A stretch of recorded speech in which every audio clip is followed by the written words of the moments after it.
I know it's all spur of the moment here, but if you can play that while Charles and Brandy are getting ready to present to us, that would be terrific. Okay.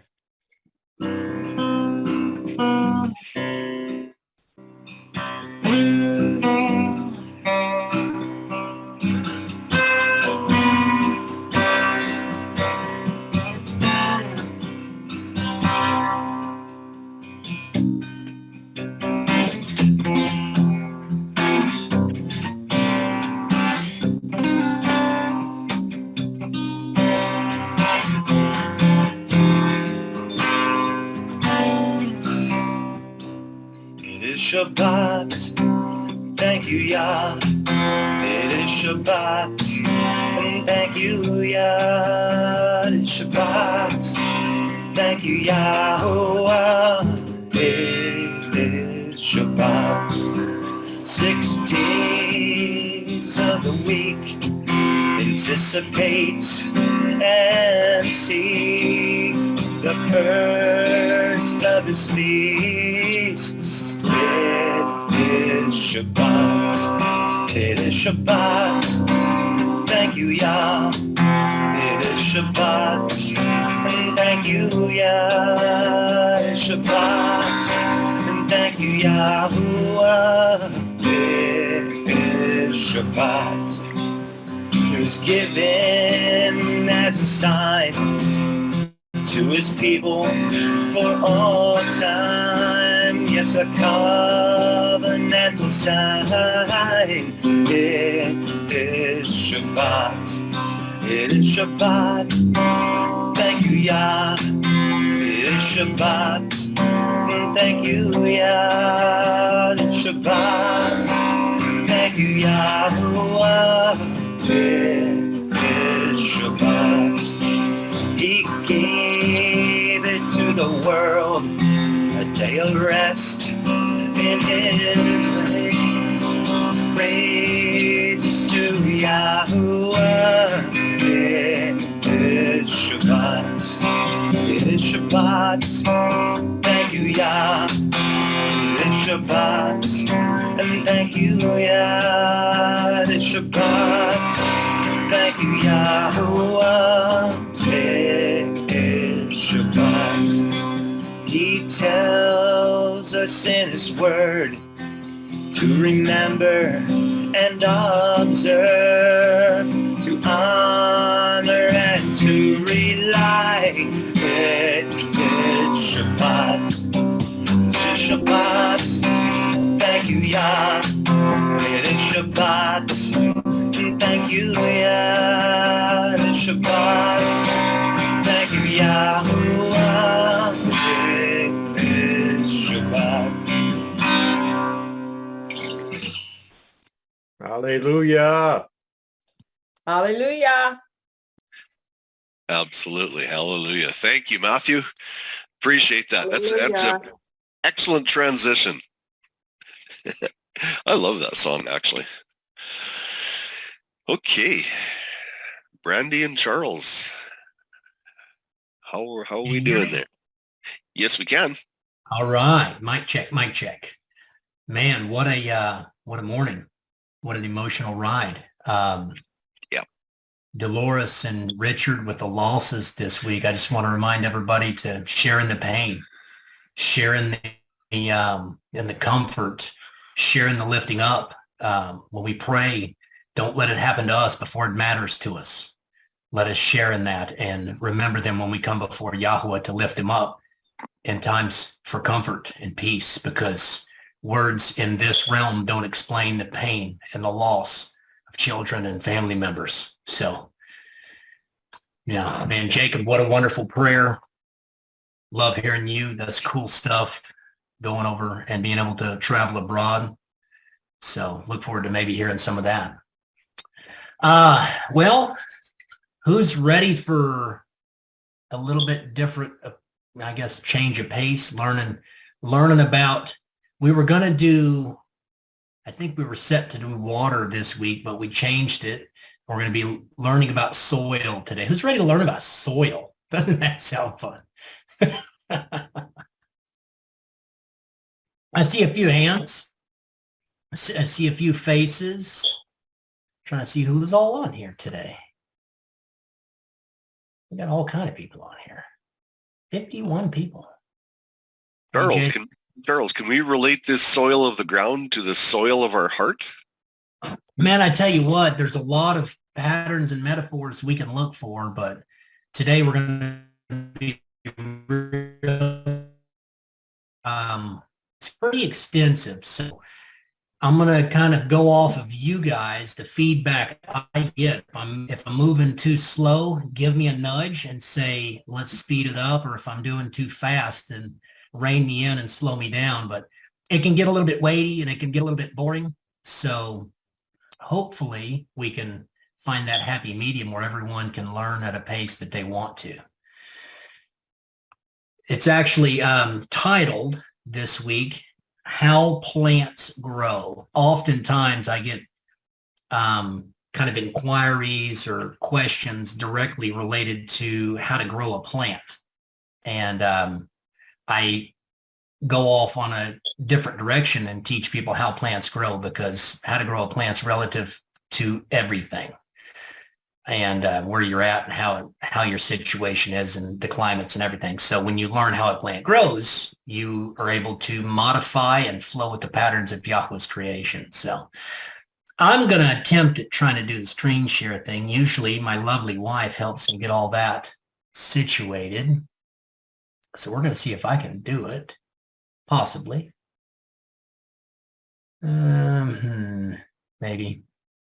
How's that working? Hey, let me actually go back to the top. There it is. All right. Can everyone see that? Yes, we can. Mark, awesome. Yes. Yes. Hey, Charles, if you go down on the screen and you see that, yeah, nope. No, this one? Buttons are so little. I think that one. That one. There we go. Now I got the whole screen, maybe. All right. So how plants grow. So can you guys see the portion here that I'm moving around, or is this just me? I think it's just me. That's where I can see you guys. All right. That's not in your view. All right. It's all new. Figuring it out. All right. How plants grow. Let's scroll along. Well, now I'm just making beats. I don't know what I'm doing. I can't make a screen change. I don't know what happened. Computers do that. Yeah. Oh, there it goes. There we go. On the wrong way. There it is. All right. So soil. What is soil? I often hear the term dirt, and I kind of think they're pretty interchangeable. I think of soil as the living material inside of dirt, but they kind of all go hand in hand. But dirt structure or soil structure, we see here, is comprised of sand, silt, and clay. And those particles, we can see here, sand is 2 millimeters all the way down to 0.05 millimeters. Silt is 0.05 to 0.002 millimeters, and clay is 0.002 millimeters. So when we think of clay particulates, that's in the size range of bacteria. So bacteria and clay particles are pretty close to the same size. And that was kind of something really interesting to me. I was thinking, well, that's really tiny. But whenever you see how things interact in the soil, that's pretty relative. So in the soil, we have roughly 5% as plant residues, or what has fallen in a previous season through annual plants dying. 8% would be living organisms. And you have a 2%, which would be the decomposing matter, the active matter, and then humus. You guys will hear me go over that a few times, and we'll kind of go over in definition. Humus, which is the stable part of decomposing material. It's kind of the end result of the decomposing. The non-organic material, you got your sand, your silt, and clay, and minerals make up 70% of that structure. So sand, silt, and clay, 70%. And then air and water make up 15% of the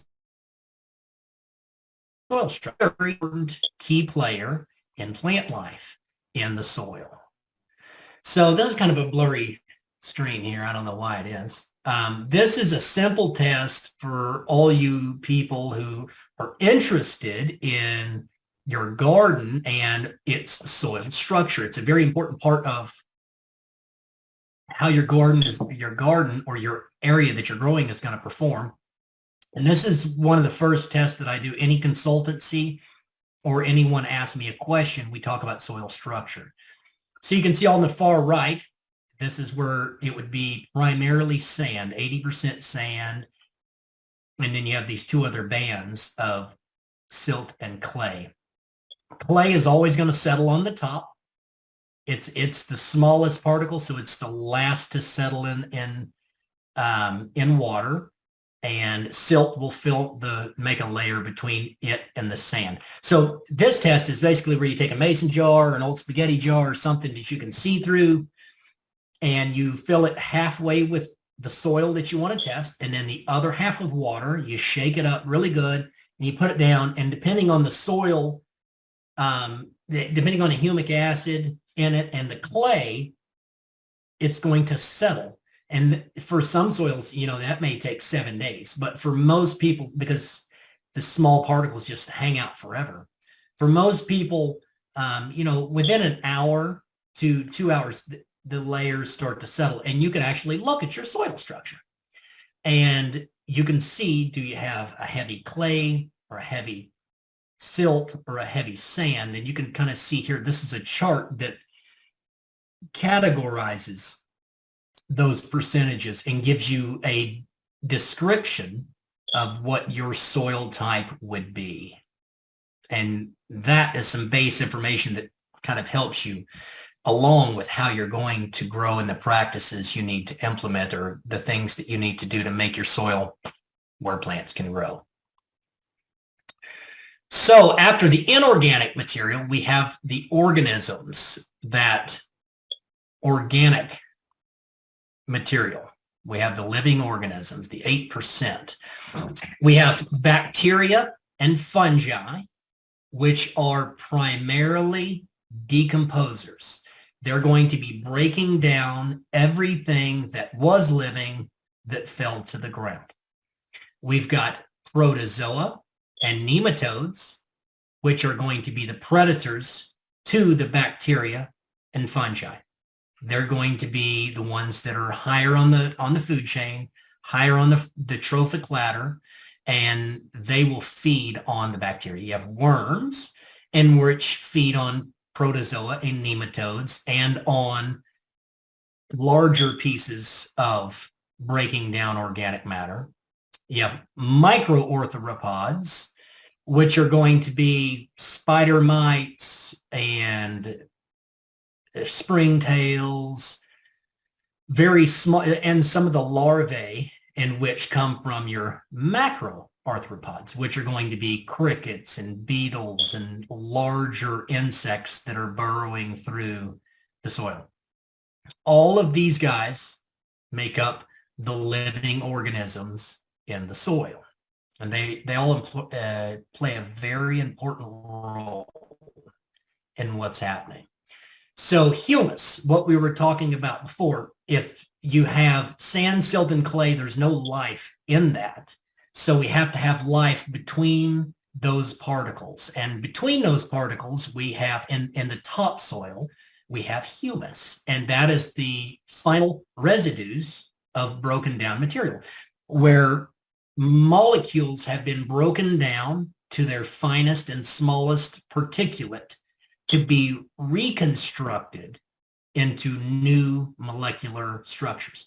So some of the highest old growth forests have up to 20% humus in the soil. When you look at an old growth forest, you have a lot of material that accumulates on top, and you actually have a very shallow topsoil, but that topsoil is very, very rich in humus.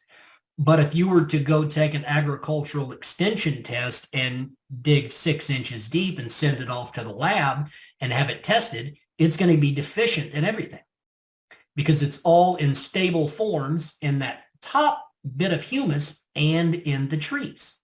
It's all been stabilized and it's no longer free and soluble to just go passing through the system. It's stable in long-term growing systems. So for garden applications or cropping, you're going to be quite a bit different in what the soil requirements are. You need more available in the soil than you need locked up in the long-term living stability. So an optimal soil structure would be 8 to 10%. We shoot for 10% in any of the soil structure tests that we do, and we very rarely see more than 2% in the tests that come back from people. But we're always aiming at raising this organic matter or this humus. We're raising it up to 8 to 10%. And that will all make sense as we go along. A good average soil structure would be roughly 2%. Humus is the end result of compost. It's stable. So things are breaking down again. So you have molecules that get broken down and reduced back to their molecular compounds and their atomic structures. Clay-like particles that are sticky. Humus is very sticky. It's like a worm casting. It's gluggy. It's almost like clay. It's very similar. And it generally has a negative ionic charge, and that's based on the pH of your humus. So as a rule of thumb, your humus is going to be a negative charge. And again, that will make a little bit more sense why that matters further on. Humus is comprised of 44 to 55% carbon. So whenever we hear the term, it's very popular right now with all of the science fiction that we're fed, that, you know, the world is falling apart and the cows are destroying us because their cow farts are making the world so much hotter. Carbon dioxide is at a high and climbing rate in the air, but that has very little to do with the blame they put on it. But understanding humus and the breakdown of things, if we break things down to humus, we actually put these things back into stable forms of carbon. 45 to 55% carbon stable in the soil. And we're going to see what plant structures are made of and different things soon enough. 30 to 45% oxygen in your humus. It's very life-rich, and which requires oxygen to happen. 3 to 6% hydrogen, 1 to 5% nitrogen, 65 to 75% of soil nitrogen is in the microbe proteins, not in humus. So how many have ever heard, of NPK? I can't really see many hands here because of the way I've got it. So if somebody wants to unmute their mic and just say me or something like that. Nope, haven't heard of it.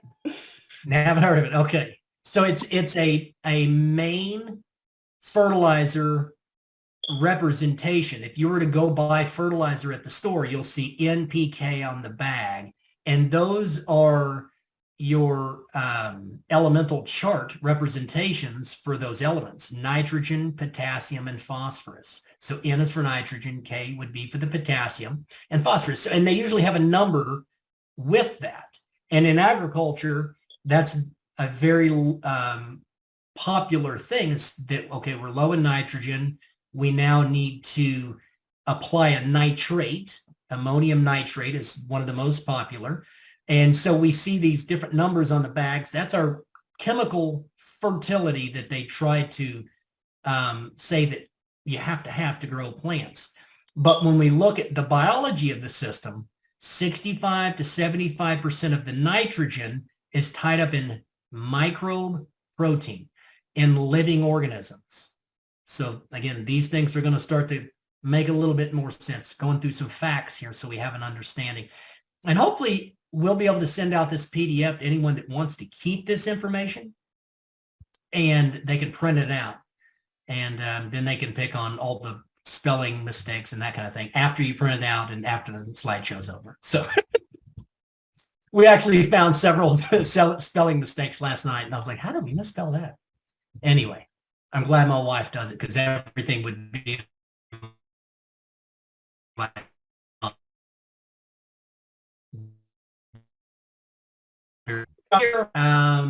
out of the 117 elements in the periodic table, 16 of them are what's considered main elements in plants. Hold on. What are we doing? You guys got to go out. Come on. Go play. Go play. Sorry. Child. Let's listen with our ears, please. Thank you. All right. There we are. Sorry for the interruption. So 16 main elements in plants. That's what you will find mainly.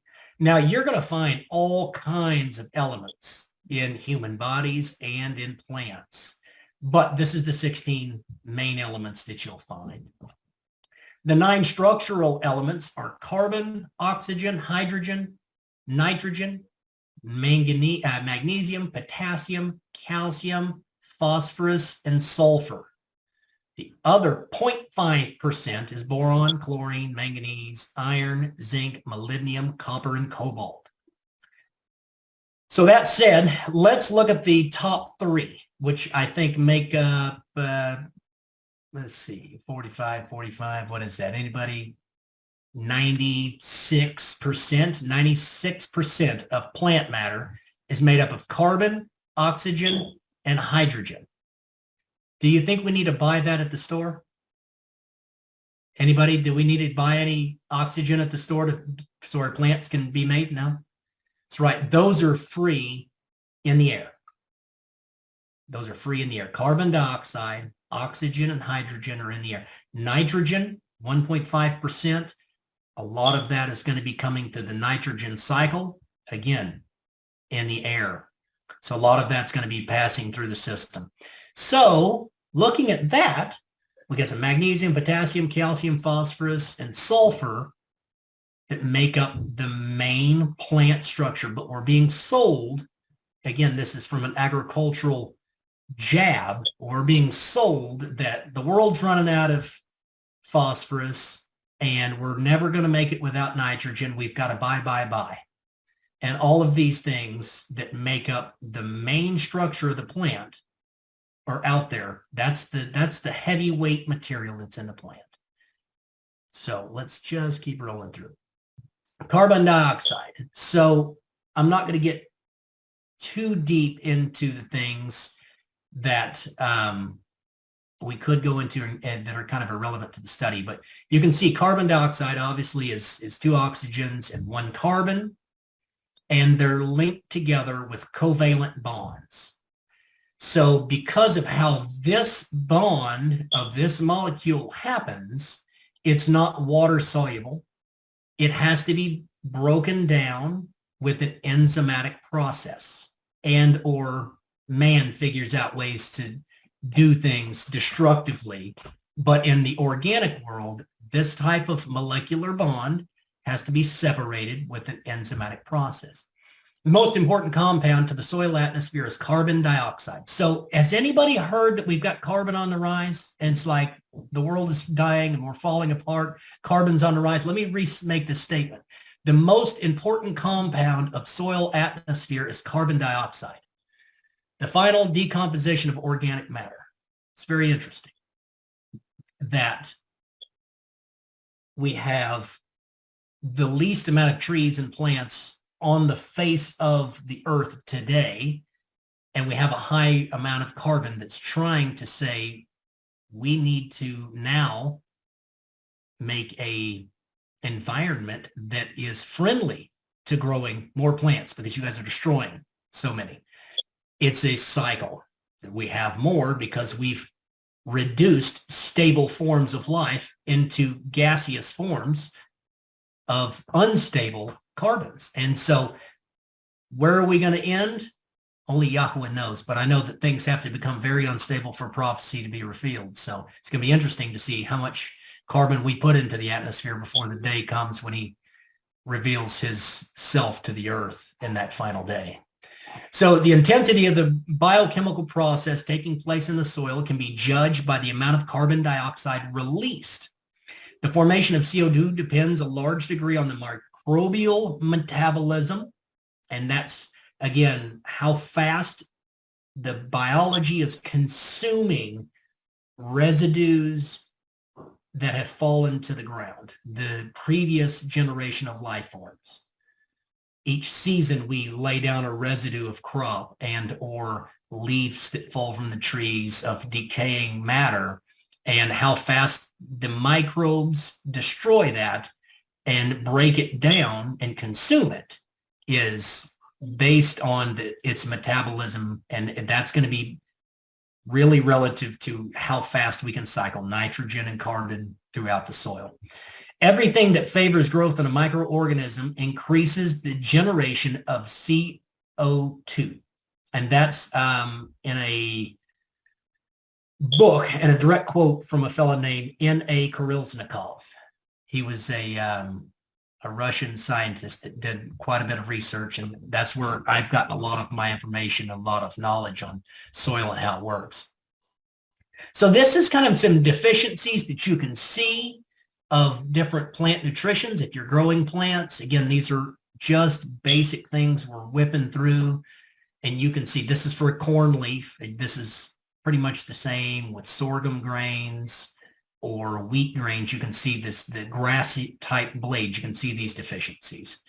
We're not going to go over what each one of them are, but the alarming fact is that food, fruits, and vegetables and grain are now being raised on millions of acres of land that no longer contain enough of certain nutrients that are starving us no matter how much we eat them. And that was in a U.S. document from 1936. I think I shared that last time. 1936, this U.S. document was submitted that the land was already depleted of the elements, and no matter how much we eat, we're going to be starving. I can't imagine it's gotten any better. It's far, far, far worse than it was in 1936. But again, these nutrient deficiencies, this is here for you guys. We're not going to go over them because we're going to try to scroll through. We have a lot of slides and a lot of info.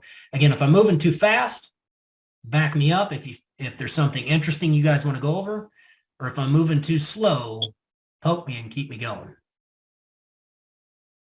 So the balance of elements, we did, I think the first session we talked about associations, and we kind of created a connection wheel, and you could see how the elements of your life or the elements of a interactive system would be connected. Here we can see how the foundational elements interact with each other and how they coexist and how they have to be in relationship, in ratio to function properly. So you can see your zinc is connected to a lot of other elements. It's one of the big factors, but you can see that a lot of them are connected. Calcium, look at all the connections they've got. It's quite a bit. Iron. So anyway, again, these are interesting if it's interesting. If it's not, it's not. But this is here for you guys so you can see how the elements connect. And that's relative. Again, as we keep going, we'll see this foundation building on its relevancy to plants and how plants grow. So for nitrogen to become a protein in a plant structure, so that's it.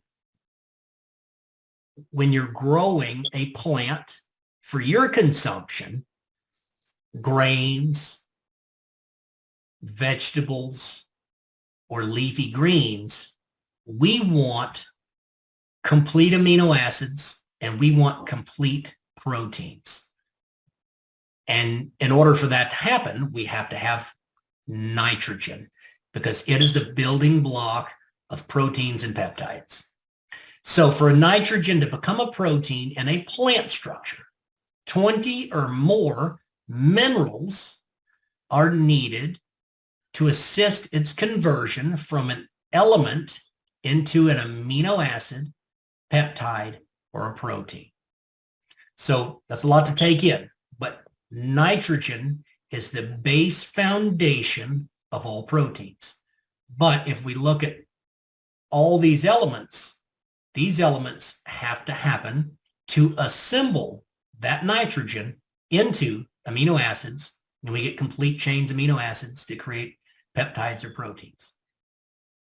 Thousands of enzymatic processes are required to convert nitrogen, carbon, hydrogen, and oxygen into all compounds of life. All life forms are created from nitrogen, carbon, hydrogen, and oxygen. Thousands of enzymatic processes. And we're going to go over what that is here in a little bit. If you want your NKP, your nitrogen, potassium, and phosphorus, the building, your base building blocks, you have to have trace elements. The other, and you'll hear me reference that a few times before we get to it, to get to the finished and complete works. Trace minerals, the other, support the beneficial microbes that control pathogens. Trace minerals support and activate enzymes for function required for plant vitality and immunity, as well as our immunity and vitality. These trace elements collectively and directly inhibit vomitoxin formation and mycotoxins. And this is for fusarium mold, but mycotoxins in general. So you may hear me say pathogenic and or beneficial, because as we know, not all germs are bad. We have beneficial bacteria, and we have possibly pathogenic bacteria that enter our system, and it's the same thing for plant life. Well, fusarium mold is a pathogen to where when it attacks a plant, it starts to feed on the plant structure. And if the plant fights back and starts to kill the mold, its excretions and in its death, it forms toxins known as mycotoxins. So that's how we can separate the two categories of beneficial or pathogenic. A beneficial will excrete something that's beneficial or a broken down form so that the lower life forms can consume it and or the higher life forms can consume it and reconstruct it. A pathogen will excrete something that's toxic and destroys the lower life forms or the higher life forms. So that's how we can separate pathogenic from beneficial when we're looking at the world of bacteria and fungi. One is going to be directly related to benefiting the system. The other takes things on as a parasitic host, and it destroys, and it takes from, and what it excretes destroys and kills. And we're going to kind of see the role of those as we go. Charles? Yes. Charles, I think you had invited conversation, whatever. There is a hand up if you want to take it. Oh yeah, okay. Let's see who it Roger. is. That's Roger. Go ahead. Yeah, let's do that. Hey, how are you? I'm doing well, sir. Thank you. Can you back up to the previous screen? Let's go back here. This one? Yeah, the first bar for nitrogen to become protein in a plant. So plants like vegetables have protein in them, do they? They have, a lot of them have proteins, yes. And some of them have what you call incomplete proteins, where they'll have a list of amino acids, but they won't have all of the amino acids to form a complete protein. So pairing foods in our diet, such as grains, they typically are short on like methionine, which is an amino acid. But if you were to pair it with a bean, you know, common staple here in the States, beans and rice, they pair together, they taste together, but they actually give you all you need to create a full protein. So this saying that you need some meat to get your protein, that's not really true, is it? It gives you one type of protein. It gives you a lot of the casein protein. But protein is a term that's about as loose as microbe. There's thousands of types of proteins, and we're actually going to go over proteins just a little bit more as far as the function in a little bit. But yes, you don't require meat to get protein. A certain type of protein, yes, but it's not life essential. Finding out how to pair foods and finding foods that are grown in such a way that they have those correct built plant structures so that they have the maximum amount of amino acids to form complete proteins. Yeah. Nutrient deficient food is not just deficient in elements, but it's deficient in structure. So it's Well, I don't. Yeah, I already knew the answer. I just wanted to share to make sure everybody understands this. We don't need meat in our diet. No, Thank you. so I mean, if we were to look at like wheat, it has by volume a good standard of wheat that you can find roughly 11% proteins. And if you find something that's really good, and it's very hard to find, but permaculture systems have produced it, 18 to 20% proteins by volume in wheat. And so, but when you have a refined wheat and you take out the germ and you take out the other portions of it and you separate it so that it's a refined flour, you take out most of its protein values, and then you're eating a dead food, a loaf of bread from the store. But if you take a wheat berry and you were to grind it and or sprout it, that starts to change that process. And then you can really start to get those values that can construct those full proteins for our bodies to grow. Absolutely. Thank You're you. right on. So the other 5%, did I get, oh, I got one. Tim, is that another hand? I'm trying to, I got a little screen. Yes. Yes, it is. Marcella, go ahead. My question is a fast one. I just want to know if this is being recorded or if we will have another way to get this information, like with the slide and the explanation. Did we record this one, Tim? I had forgot to hit the button. Shall I do it right now?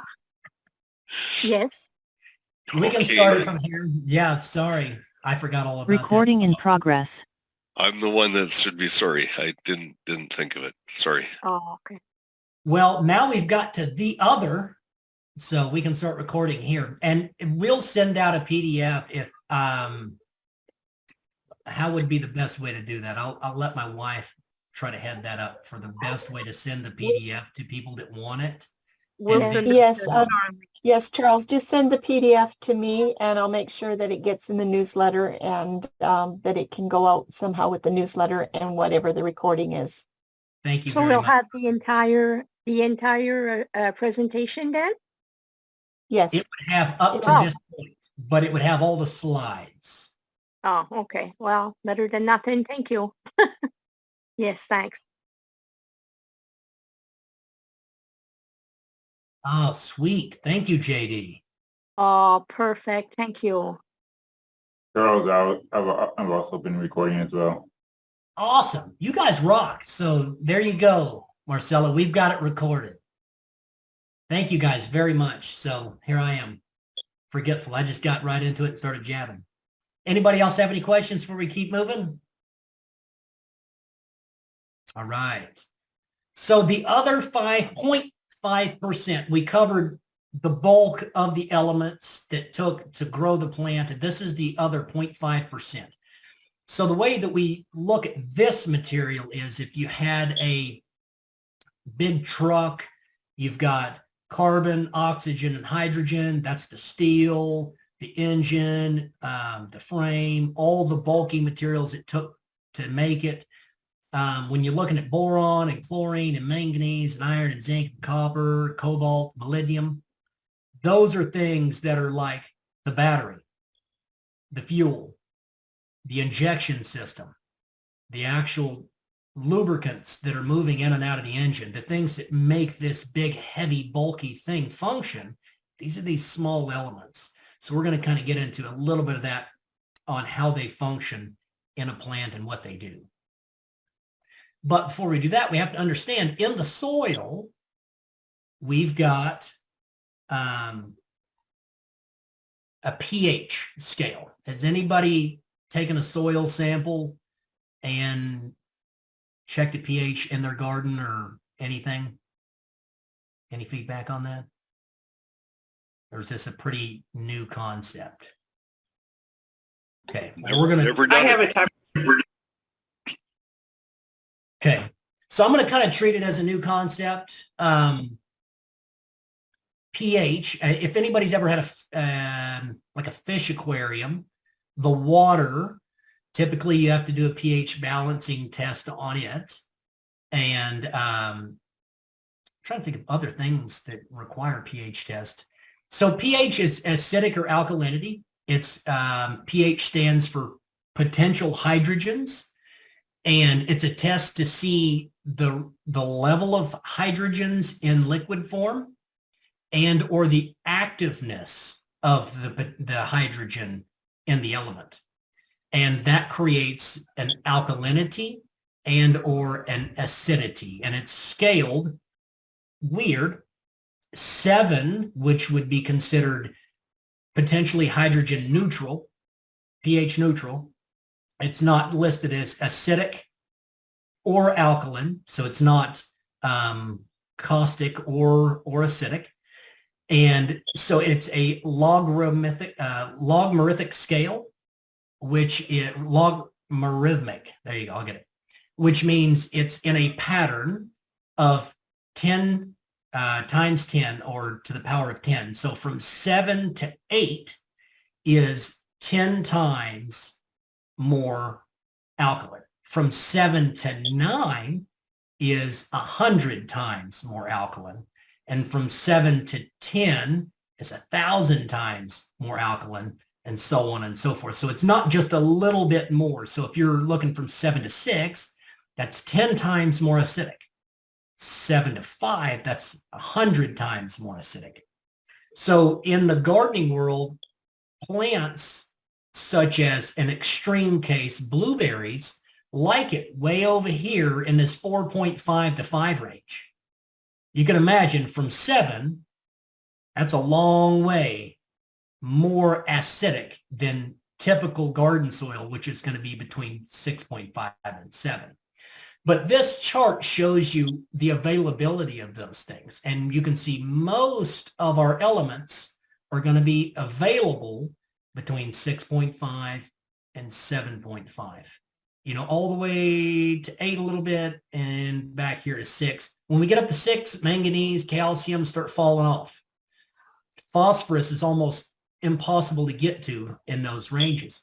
So it may not mean that our soil is deficient in phosphorus. It may not mean that our plant needs the element phosphorus in the soil. It may mean our pH is out of range. And the plants are absolutely amazing things that Yahweh created. They're able to govern the pH of their root zone to an extent. So they actually release compounds such as acids and alkaline compounds that will buffer the pH at the root zone so that they can take in elements that are bioavailable for diffusion across those membranes. So interesting, but as a whole, we have to provide an environment that is in a pH acceptable range for all of these elements to be soluble. So that's just a quick basic on what pH is and how it works. So you can see here, interesting, heavy metals such as lead become available at 4.5, and lead and aluminum is 3.4. So for those of you concerned about growing your vegetables, and if you have slightly contaminated soil, if we're in the right pH range, aluminum and lead contaminations aren't an issue. But what's interesting, though, is if lead gets to a high enough available situation, they actually have plants that can extract the lead and take it up in their body. Yarrow is one of them that they use to clean up lead contaminated sites, and they actually harvest that out and destroy it, you know, because the lead can actually damage you, even though it's not becoming available to plants until we get to these pH ranges. But if you were to waller around in a nice compost that was contaminated with lead, you could get it into your skin and that kind of thing. And you could obviously get contaminations and really high levels of lead. Roger, I'm sorry. You got another question? It's me again. Yeah, no, that's Yeah. great. So plants need a pH level at a certain level. Do you know how does it apply to human? Is it the same thing? So from my study and understanding, a body that goes into an acidic state will become sick. One that goes into a heavily alkaline state will become sick. One that is in a heavy acidic state, it will start to take things from the body and like an acidosis, and it'll start stripping calcium from the bones to try to repair its acidic state. And when we go into a too alkaline state, our body starts to break down itself again to try to restore that. So a well body should be in the range of 7, in that perfect pH range. And that's where a lot of our elements stay. Yeah. So if you keep your body at a pH level of 7, I was looking at 7 to 8. Apparently, you cannot get sick. Now, maybe you can confirm that if you want to, but So that the thing about the pH of the body allows these things that we see, again, to be available for us in the body. So when we're out of whack, if we get too far out here to the 8 range, we start to become anemic. So, there's like this group out there that created this alkaline water. It's like 8.8, and they say it's like perfect pH, but we can see that our boron, and those are big drivers. You can see zinc and copper, and we're already so low in zinc as it is because of our food. And it's an enzymatic driver as a coenzyme for tons of other things. If we keep our bodies back in that 7 to 7.5 range, we're going to be a lot more bioavailable. And all of these, as we go along, you're going to see these factors, magnesium and calcium and sulfur, are the plant's immune system and our immune system. It allows our body to construct tissues that disease can't destroy, it can't attack, it can't consume. And we'll go over that a little bit whenever we see the role of pathogens and pests, what they actually do. anyway, thank you. I knew the answer, but I just wanted for others to understand. Thank you, Roger. Yes, very important point. Betty, you got something? I'm sorry, Jason first. I just thought I'd mention that I remember watching Walter Blythe's health lecture quite a few years ago, the one he titled Life at its Best. He explained for those of you who don't know, Walter Blythe is from South Africa. He's been a speaker for Amazing Discoveries for a long time now. He explained in that in one part of that, it's a 5 DVD series or 5 episode series. He explained that eating the flesh meat is acidic, and our bodies have to pull calcium from our bones to neutralize that acidity. And that's the same thing with drinking cow's milk as well. Walter Blythe explains that in more details. The cow's milk they did in the testing was very interesting because it was a processed cow's milk, which has incomplete fat to protein ratio. And when we have that in a whole milk form with all the proper lactobacillium in it that haven't been destroyed through pasteurization and the homogenization process and or low fat milk fats where they reduce those and the fat and proteins are no longer allowed to be in balance, that affects the body's digestibility huge. So understanding that raw milk and jug milk from the store is 2 different creatures, and jug milk from the store will kill you, period. It causes all kinds of problems, and they push it on us like it's got to be, that's the only way you can get calcium. But the truth is, like you said, the more you consume that, your body's actually reducing its calcium storage, trying to repair its acid state. Go ahead, Betty. Yeah, Charles, Thank you so much for what you just said about water, because I have a friend that got a Kagan system and it gives water at 9.0. And so I had been getting water from her. And a couple of weeks ago, I don't know, I got tired of hauling, I guess. And so I had gone back on my well water. And I'm thinking that's a good thing. Maybe Yahuwah had something to do with that. So could you just restate that, what you said about the acidity or the alkalinity of our water? So whenever we consume something that's out of balance, our body's going to naturally rebalance. And that's where we become insane, when we try to dictate and isolate problems and make a solution to repair, because it's like a teeter-totter with 1,000 weights and different directions. You pull down on this one, and as you've seen on the mineral wheel, there's so many things relative to an imbalance. So when we consume something that is a 9 pH, our body is going to, by volume, start to change. So what you can actually study is things like lemon juice, which is acidic, are actually alkalizers to the body. And it's interesting how that works. So when you're taking in a super high alkaline substance, you're going to acidify your body. It's going to have a counteract and or build up blood calciums. If they're using calcium as a substance to press this water into the alkaline state, you can actually get too high of blood calcium. Thank you so much. Appreciate that. Yes, ma'am. One more, and we're going to crack through a little bit. We'll have another one here in just a little bit. Elizabeth. Hi, I have a question. For people that fast at times, how does fasting come into play with your body being either acidic or alkaline? So the way I understand fasting or intermittent fasting, it gives the body a really good opportunity to rebalance by volume. So if you have a certain amount of calcium, potassium, magnesium, and zinc in your body, and you have it in ratio to the liquid volume of your body, when you fast from eating, the things that you drink are no longer used as much in the digestive tract, so they're coming through the stomach in a different way, because the stomach acids are different and those enzymatic processes are different.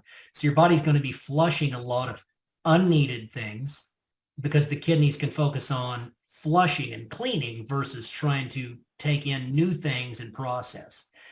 So it's a really good way to rebalance yourself naturally and find your volume of elements to your volume of hydration are found at a more stable point for actual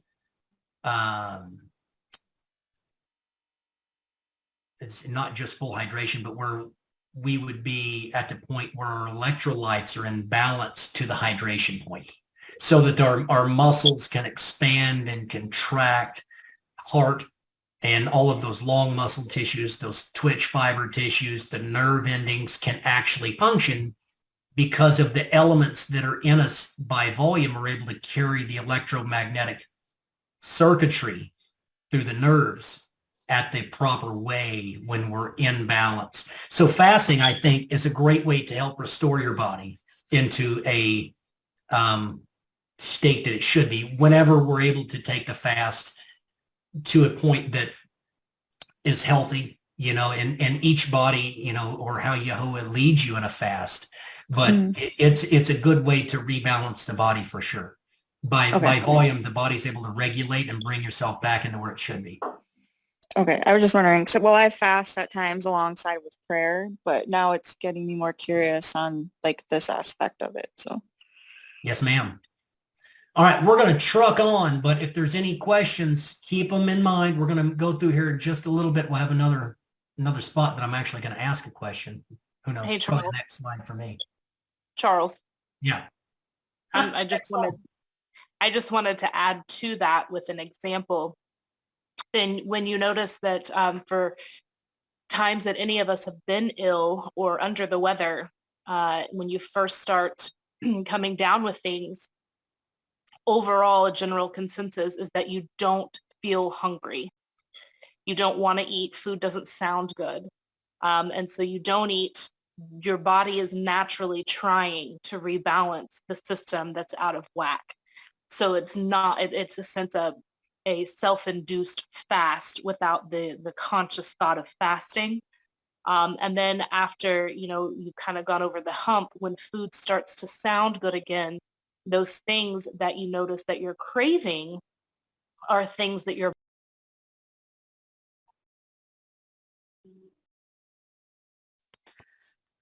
we need in our system now. This is where you were at about, this is what you need to be eating to bring, X, Y, and Z back up in your body. So just an example I wanted to bring to the forefront when you mentioned fasting and how the body works with that, and how Yah designed us in that aspect of letting your body rebalance itself to find that level.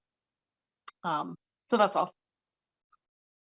Absolutely. And following those cravings coming out of a fast, especially if you're able to take more than a 3-day fast and get over the sodium glitches and get over the caffeine glitches and things, following those cravings will help you kind of rebuild by balance things that may be lacking after you've rebalanced your pHs and your levels. So the question, this is now an open dialogue. What are enzymes? Does anybody know what enzymes are? No. No. Well, they they break down things, right? Very good. They're breaker downers. That's Breaker downers. That's about all I know, I think. So I had this argument with a good friend of mine a while back. He was like, yeah, I got this new spray for my clothes and it's got live enzymes in it that are going to eat the odors. And I said, enzymes aren't alive. And he's like, yeah, it is. Cause like the picture shows teeth on the bottle that you spray it on because it's going to eliminate all my odor. And I'm like, enzymes aren't alive. And he goes, that's their marketing scheme, is these enzymes are alive. And I'm like, enzymes aren't alive.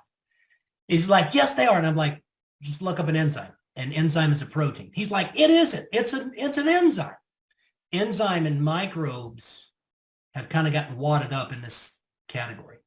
But enzymes are basic proteins.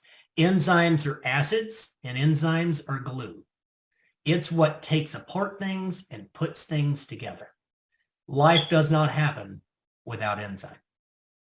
So that's just an interest. So when you hear me say the word enzymatic process, it's either an acid reducing an element to a different element or a different form, or an acid reducing a compound into separate elements. It's the breakdown or a process that's going to take two things and glue them together to start forming new chains, new molecular structures. So that's an enzymatic process. Those often happen in the digestion of certain things like worms, bacteria, fungi. And again, I've made the statement, we don't eat food, our gut flora does.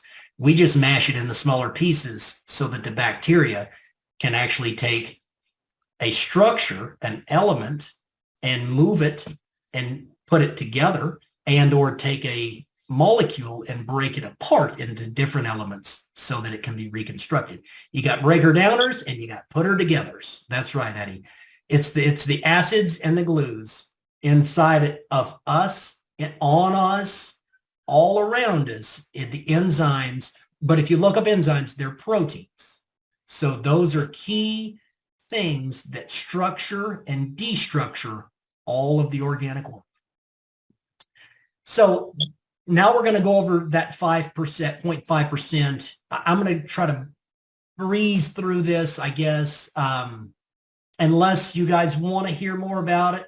I'm going to just kind of pick out some highlights on it. Boron, I think probably most of us have heard of boron, maybe boric acid, as a laundry 20 meal team, borax, something like that. But boron is a key player. It's a key player to a lot of plants. It's a key player to a lot of processes. Not in a high amount. We saw that it was a little trace amount, like 0.05% of a dry plant matter structure.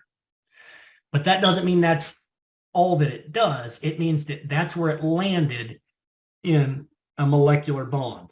As far as the plant structure, it was 0.05% of its dry weight matter. I think. I have to go back and look at my chart. I don't have that one off the top of my head. It is a cofactor for a wide range of structural and metabolic defenses. So cofactor, again, it's something that coincides with the structure of a plant cell and how those plant cells go together and its metabolic defenses. It's a coenzyme to calcium. So you have calcium, and it is an immobile element. Once it goes into a plant, it can no longer be mobilized. It is locked down. It's a coenzyme to put it into its place. It's going to glue it in, and it's going to take it out of the soil. So boron is a coenzyme factor to calcium. It strengthens the cell wall to prevent peptide enzyme breakdown of cellulose, which is the glycosidic bond. It's a condition known as glycosidic hydrolase. So glycosidic bond is how some sucrose sugars are bonded together. We went over a covalent bond. This is a type of covalent bond where we saw carbon dioxide, the two oxygens held together to the carbon with a covalent electronic bond. We have here, this is a type of bond in sugars. This helps it stay together so that if a bug was to come bite it, it has a digestive enzyme trying to break down the sugars because they can't eat complex sugars. So if it comes along and you have your apple on your tree and your worm is like, hey, here's a nice tasty apple, and he goes to eat it, if your boron is correct, that bug can't digest that food. He takes a sample and he goes, I can't eat this. I got to go. Interesting. It helps the sugar bonds stay together and be stable so that they can form fully long chain saccharides and your polysaccharides that form your long chain complex sugars. Chlorine. Who knew there was chlorine in plants, right? Chlorine is something they put in your laundry, and chlorine is something that, but plants require chlorine, and sometimes as a chloride or a negatively charged chlorine in the soil. It regulates gas exchange during photosynthesis, so it helps operate the stomata so that it can take in and breathe out oxygen, take in carbon dioxide. It works with that. It aids in disease resistance and tolerance. It improves the yield from the crop, but some crops such as onions or cotton, and it improves its drought tolerance and salinity sensitivity. So again, I said chloride. Most of your salinities in coastal regions and or deep well areas can build up salts that aren't just sodium chloride. Your calcium chloride, your potassium chloride, those things can build up as salts as well in the soil. And this helps its ability to not be as sensitive. As sodium building up in the soil can actually start pulling water back down as the plant's trying to pull it up. So you can actually get into a battle of a plant's ability to take up moisture, which defeats its ability to be drought tolerant. So see, bee, garden, and truth. Let's go here real quick. You have your hand up? Okay, yes. Thank you, Charles. I appreciate your presentation today very much. Yes, ma'am. Thank you. Okay. I have a question. I use borax around the house, laundry detergent, cleaning, etc. So my question is, would I be able to dust my garden plants with a little borax to deter the bugs from eating the plants, or would the borax burn the plants? In that form, it would probably make something that would be too, I believe it would be on a caustic side. It would, it would probably burn the plants because of its alkalinity. Yeah. So, but like tiny little bits in water, it's not a bad thing. But where we get in that is you may not be boron deficient in the plant. It may be a biology deficiency allowing the boron to become available in the plant. So when we make foliar sprays, we can definitely add tiny bits of these trace elements if the plant shows symptoms of a deficiency. Unfortunately, to my knowledge, there's no boron deficiency sign.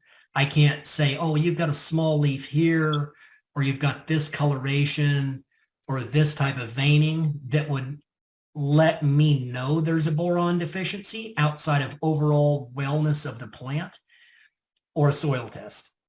The soil test is going to teach and show soluble pool of elements. It's not going to show an actual availability in raw form.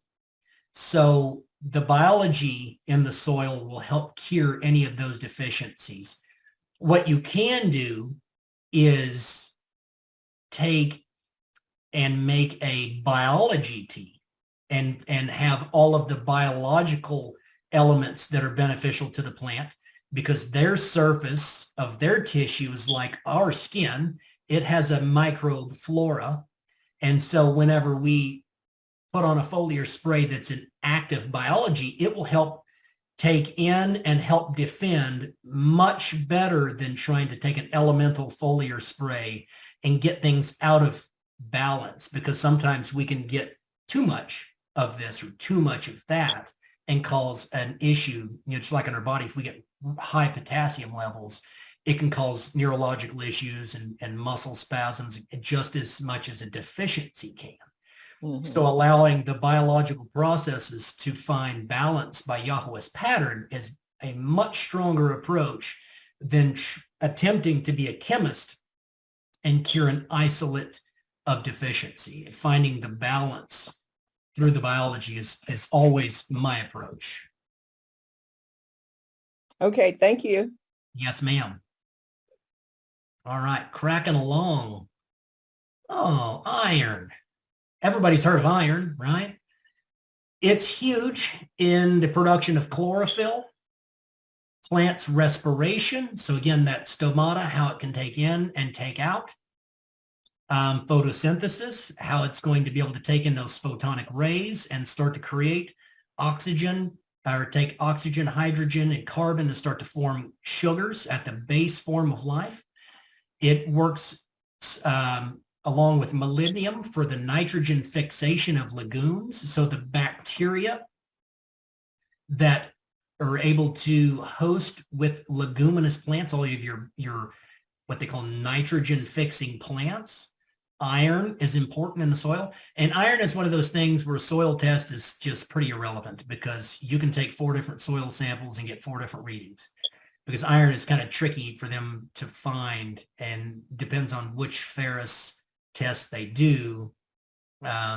Anyway, and it's all pH sensitive, and high pH, it becomes unavailable. So the more alkaline things get, the less available iron becomes. And that's a big factor with blueberries. Blueberries are a good source of iron for us to eat, but they like acidic soil. So there's a reason they like acidic soil, is because iron is so much more soluble. They have a very weak carbonic acid, and they are not a mycorrhizal fungi friendly plant. So they have to do all the work on their own without aid of fungi.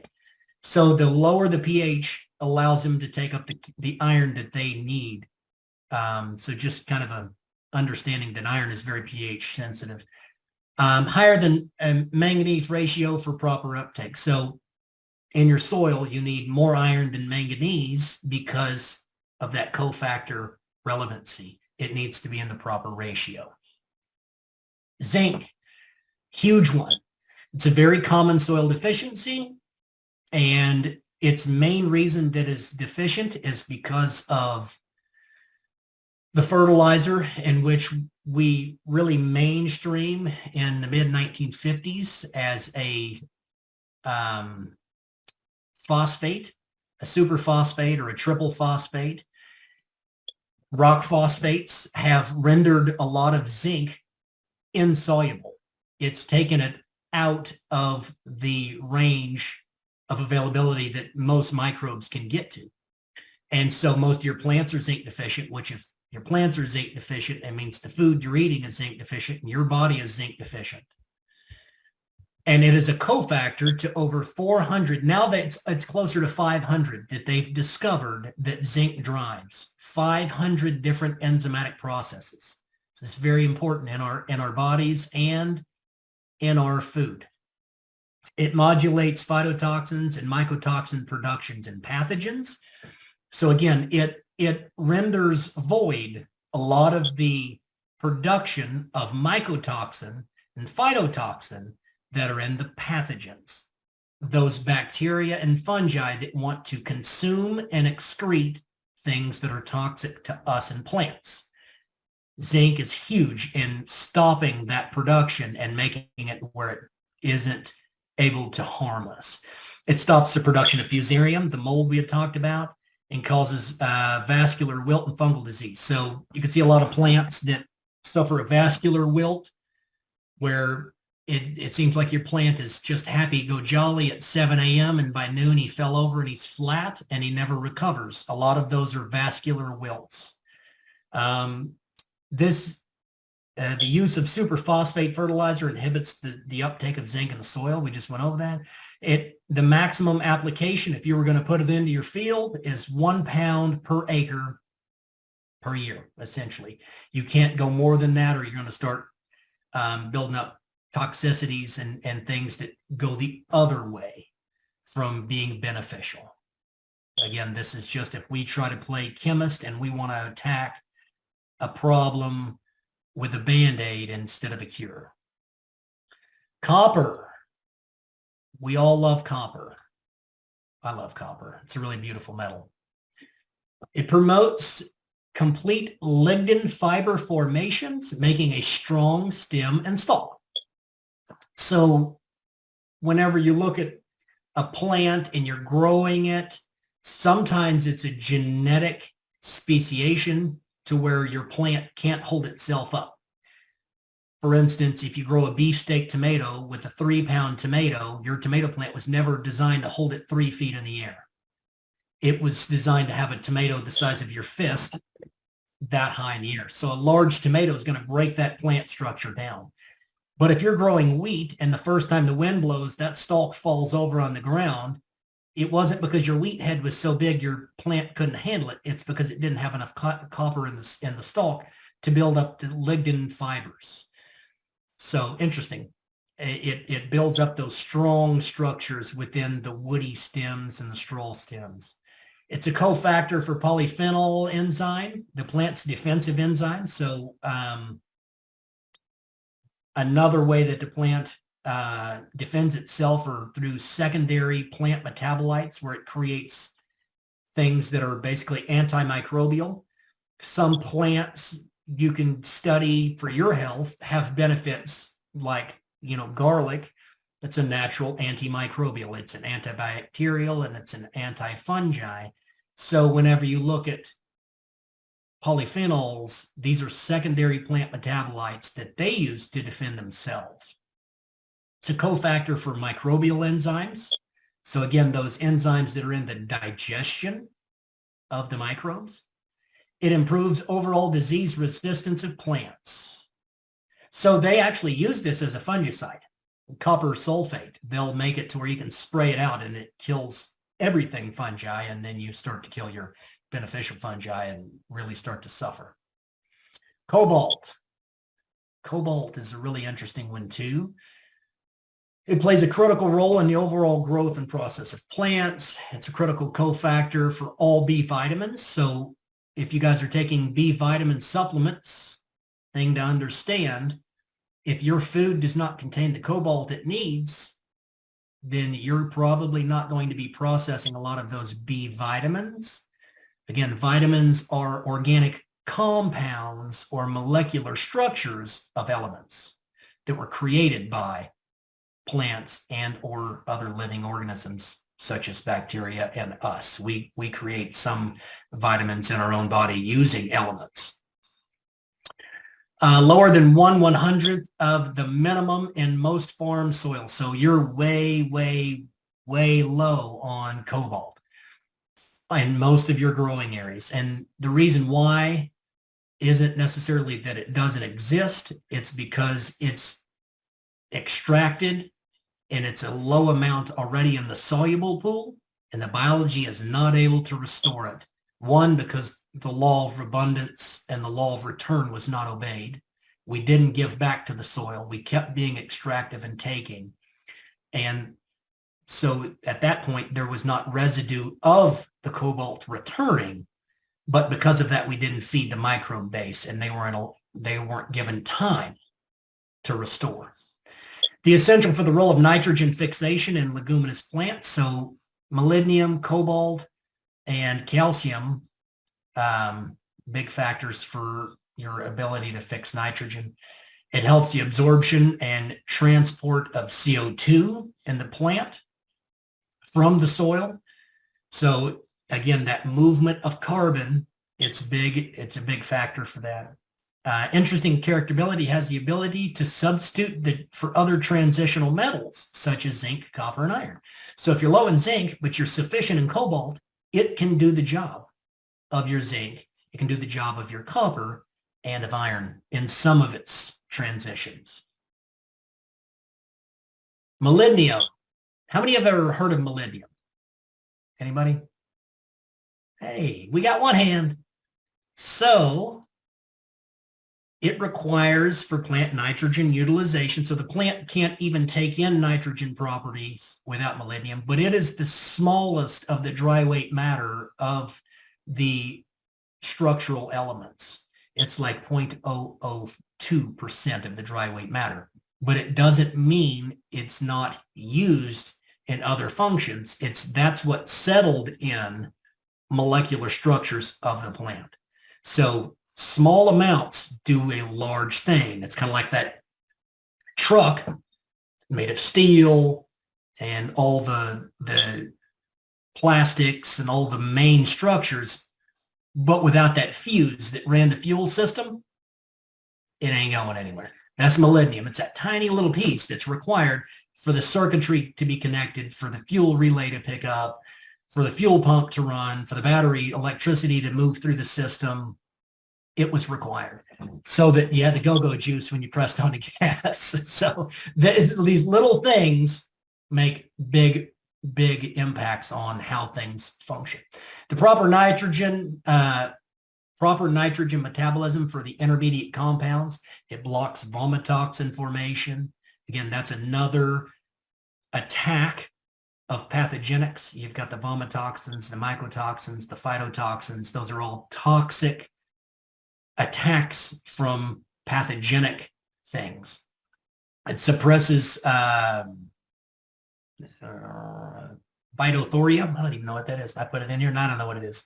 A damaging esomite, an organism that causes disease. Seedlings for blight, foliar blight, downy mildew, dampening off. So if you guys have ever had tomatoes and suffered late blight, early blight, this is the guy that is the cause for most of those issues. And it's typically because there's zero molybdenum available in your soil. It inhibits pathogenic nematodes, which not all nematodes are bad. Some of them are. Some of them will actually get into the root and cause vascular blockages and like the root knot nematode and certain things like that. So having proper molybdenum in the soil is the ability for the plant to hold its own against those microorganisms that would work otherwise adversely against it. Nitrogen cycle. We're going to breeze through this. Atmosphere is 78% N2. Rain contains a small amount of N2, ammonium, NH4, and nitrate, NO2. Legumes take in carbon, hydrogen, oxygen, and make sugars for special rhizobia bacteria. These guys are going to be doing the hard work of taking nitrogen gas and turning it into nitrate and other forms so the plant can actually build it and use it as a block in its structure to form proteins. This type of plant, the legume, actually restores organic nitrogens to the soil.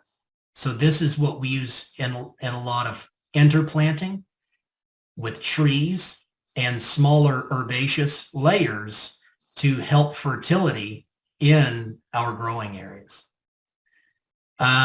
These rhizobia bacteria take in atmospheric nitrogen into and convert it into NH3 in a process called nitrogen fixation. They actually will form colonies on the roots of these leguminous plants, and they colonize and form structures that are stable. And at the end of that plant's life, they start to break down and release into other plants around them. So it's a good way to restore that nitrogen into your soil and not buy the ammonium nitrate that's in the bag, that first number on your NKP fertilizer bag. You don't have to buy the N. This is the natural way that it was designed to cycle through the system. Manure in plants, biosolids enter the soil as NH4, and through the process of ammonification, they're converted into NO2. Bacteria convert NH3, NO2, and NO3 into plant-soluble nitrate. And from there, NO3 through the denitrification returns back into the air and N2. So we can see the entire nitrogen cycle there, and how it happens is because of bacteria. And the bacteria contain the enzymes that take these molecules apart and restructure the oxygens and carbons into new molecular bonds so that the plant can use them to form the protein. So if you're looking at a wheat crop that you bought on a monocrop field that they sprayed with nitrate, the more nitrate they spray, the lower the protein value. It's kind of strange, but the nitrate that comes in the form that we create reduces the protein value.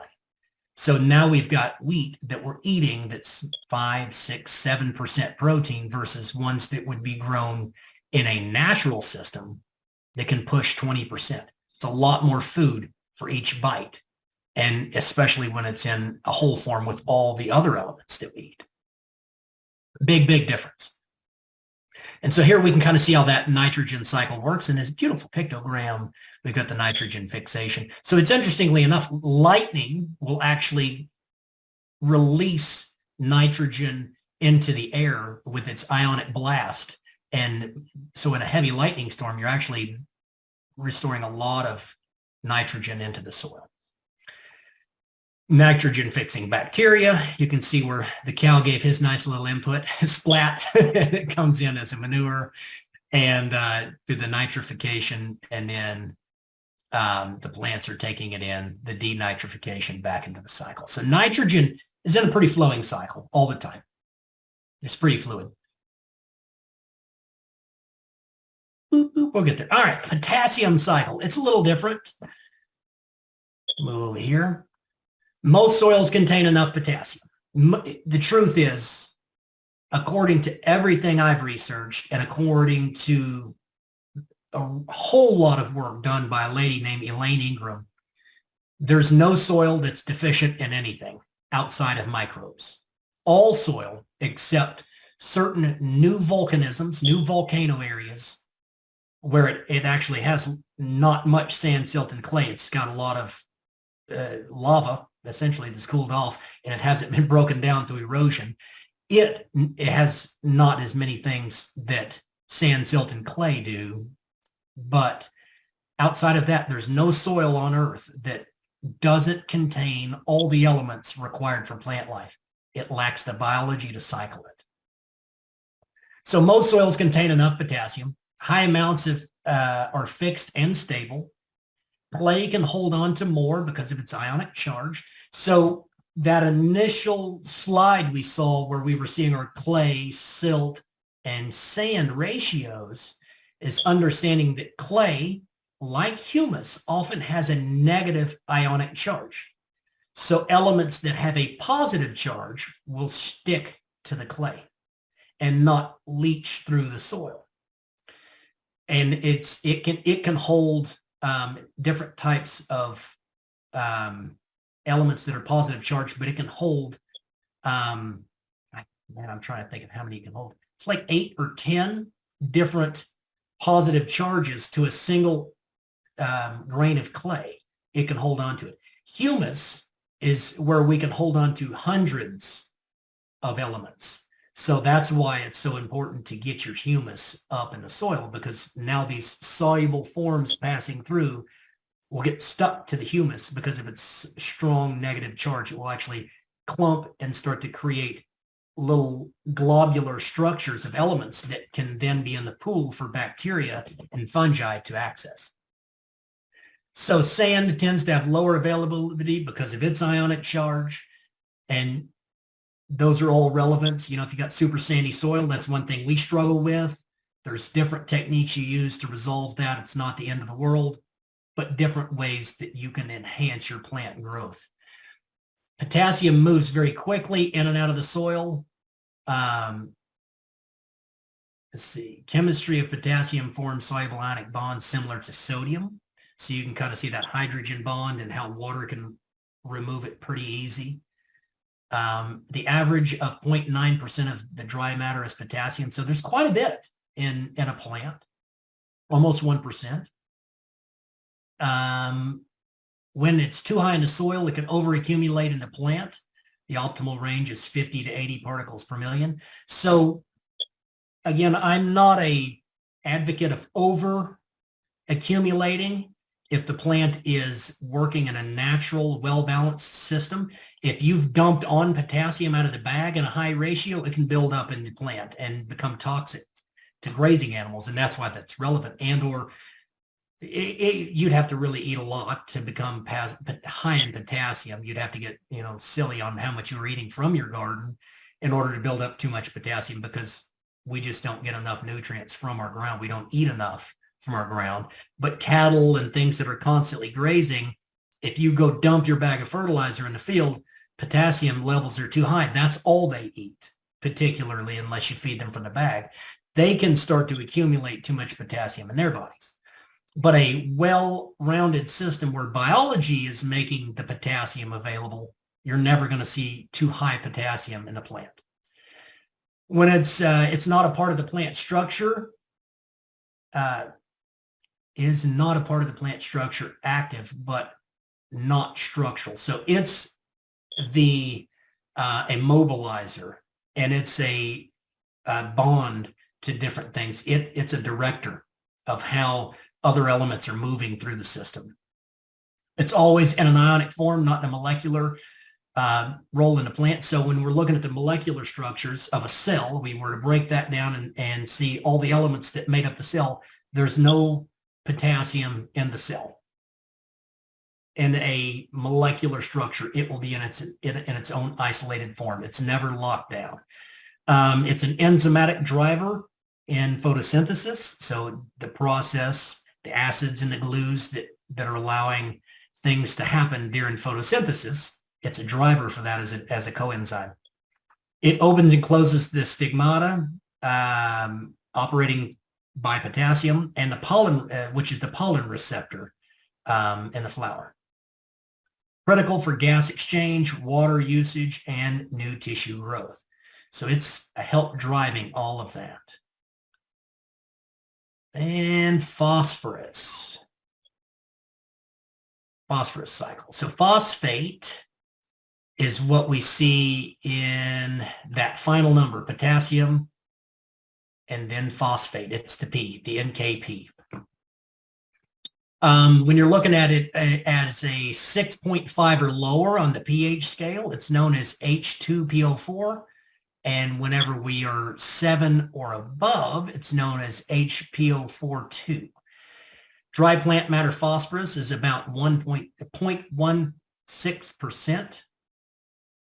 soil phosphorus should be 12 or below 50 parts per million. So when you're doing a soil test, again, this is all relative to, are you putting the bag on the dirt, or are you allowing biology to do the work?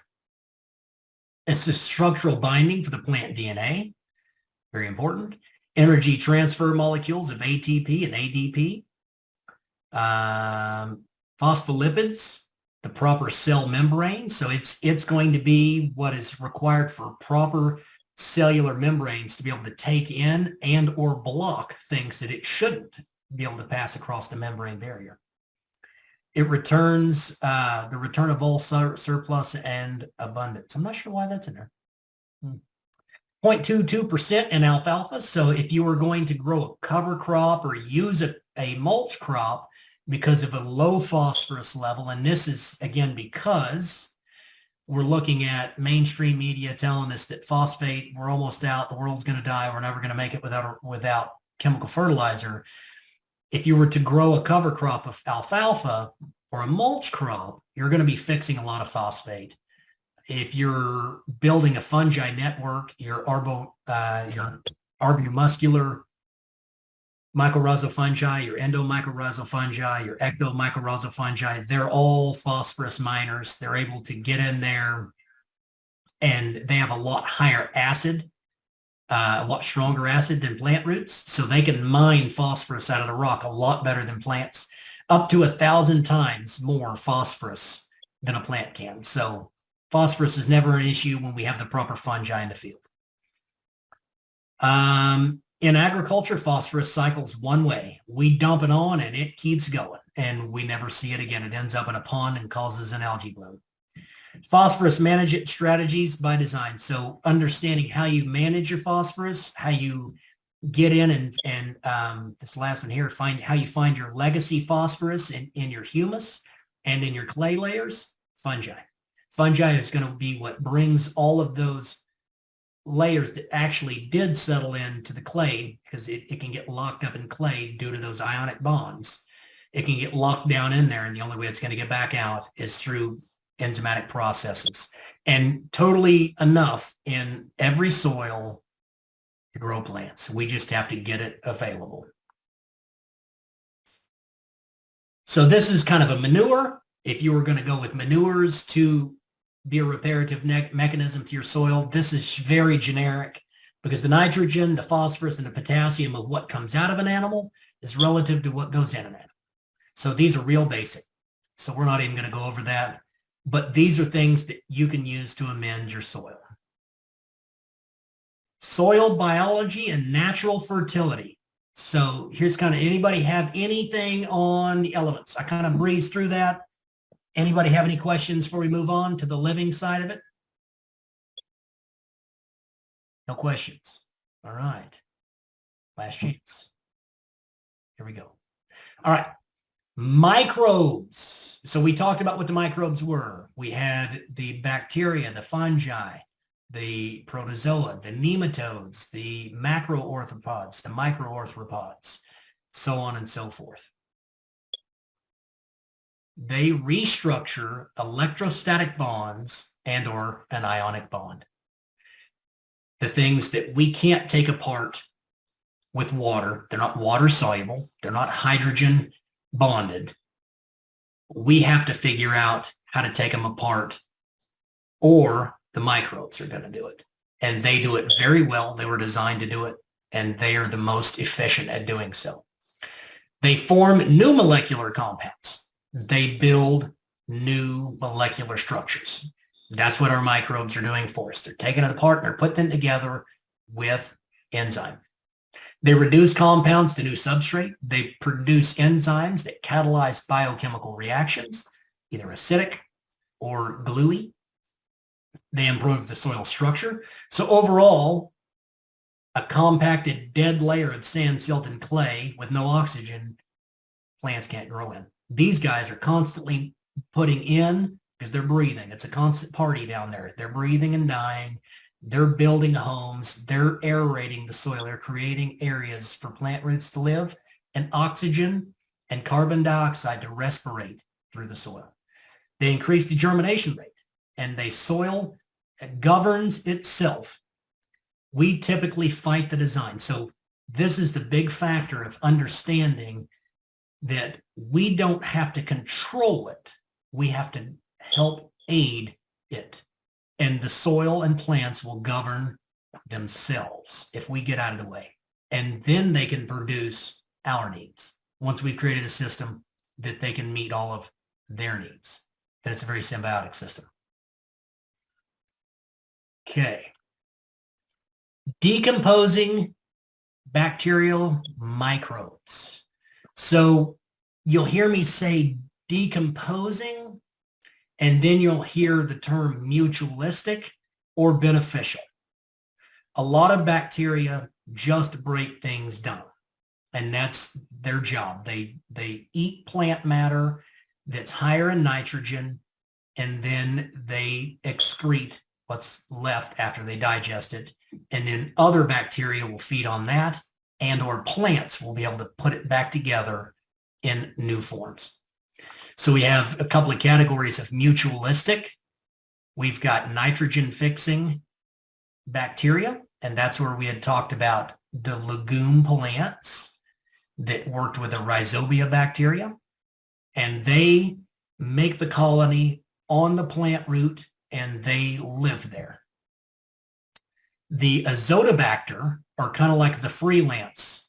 They don't require a legume plant, and they don't specifically colonize on that plant, but they're constantly in relationship with the plant, taking in exudates and bringing in nitrogen to the plant.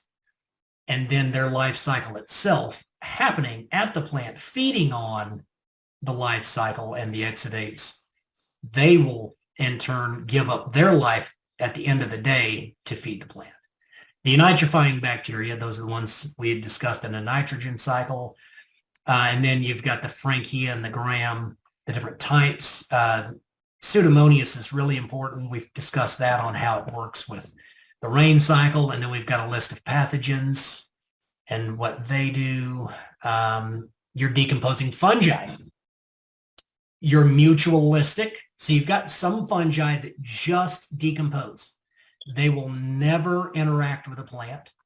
And then you've got mutualistic, which are your arbuscular mycorrhizal fungi. We've got endo and ecto mycorrhizal fungi.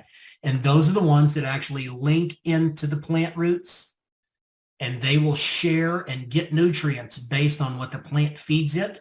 It will feed the plant. They're a mutualistic system that can link plants together. It's an absolutely amazing story in itself. We'll keep that short, and we can go into more detail if anyone has any questions. But they are the mutualistic fungi. And we've got a lot of pathogenic fungi. And again, these guys are doing the same thing. You're damping off. I don't know if anybody's ever grown plants from seeds, but you get this little seedling and he's up about this big and he's looking good, and all of a sudden it looks like somebody squeezes his stem and he falls over and goes, and his leaves are still fine, but his stem is shriveled. That's called damping off. And typically that's due to water management at that seed stage that allow a fungi to take over and actually essentially strangle the plant at its vascular level. This, again, if you guys want this PDF, this is stuff you can find online, maybe a list you can read better. But these are plants that are mycorrhizal friendly. These are all plants that are going to be working together in a fungi-based system. And these are some of the list of things that don't. So you can look at kind of the don't is a lot shorter list, but spinach, beets, mustard greens, all of your brassica family, broccoli, Brussels, cabbage, cauliflower, collard, kale, rutabaga, turnips are in there. Your azaleas, cranberries, your blueberries, huckleberries, lingonberries, whatever, rhododendrons. Those guys do not link together as players, but they still benefit because at the end of the day, the mycorrhizal fungi is making all things more available to bacteria and to the other things that consume the bacteria, like the protozoa, and then in turn die, and then the plant can consume it. And the nematodes that munch on the fungi, they're making it available through their exudates into the soil. So it doesn't mean that they don't get a beneficial result of it. They just don't actually link up directly. And so that's interesting to understand when you're trying to build soil. It's understanding who's going to be working together and how to correlate them together and who's going to be working against each other based on endo and ecto mycorrhizal systems. So if you're going to plant an oak tree and you want it to grow next to your walnut, they're not going to share mycorrhizal fungi. One's an ecto, one's an endo. They won't share. But your pines and oaks, they do. So we see this thing where here in the central United States on over to the east, we've got oak pine forest because they're mutualistic and the same type of fungi. And then when you get over into the junipers or into the cedars or into some of the larger evergreens, they're not necessarily going to be working with the stuff like the hickory nuts and the other ones that you find in the oak hickory forest or the oak pine forest. And then there's the conglomeration of oak hickory pine. So interestingly enough, you see these systems naturally, and we start to mimic the natural systems, we get really good results. All right, looks like we've got Miss Brandy with her hand up. Excuse me. Yeah, I just kind of wanted to add what I find fascinating about this, and I may be cutting you off. You may be getting there, but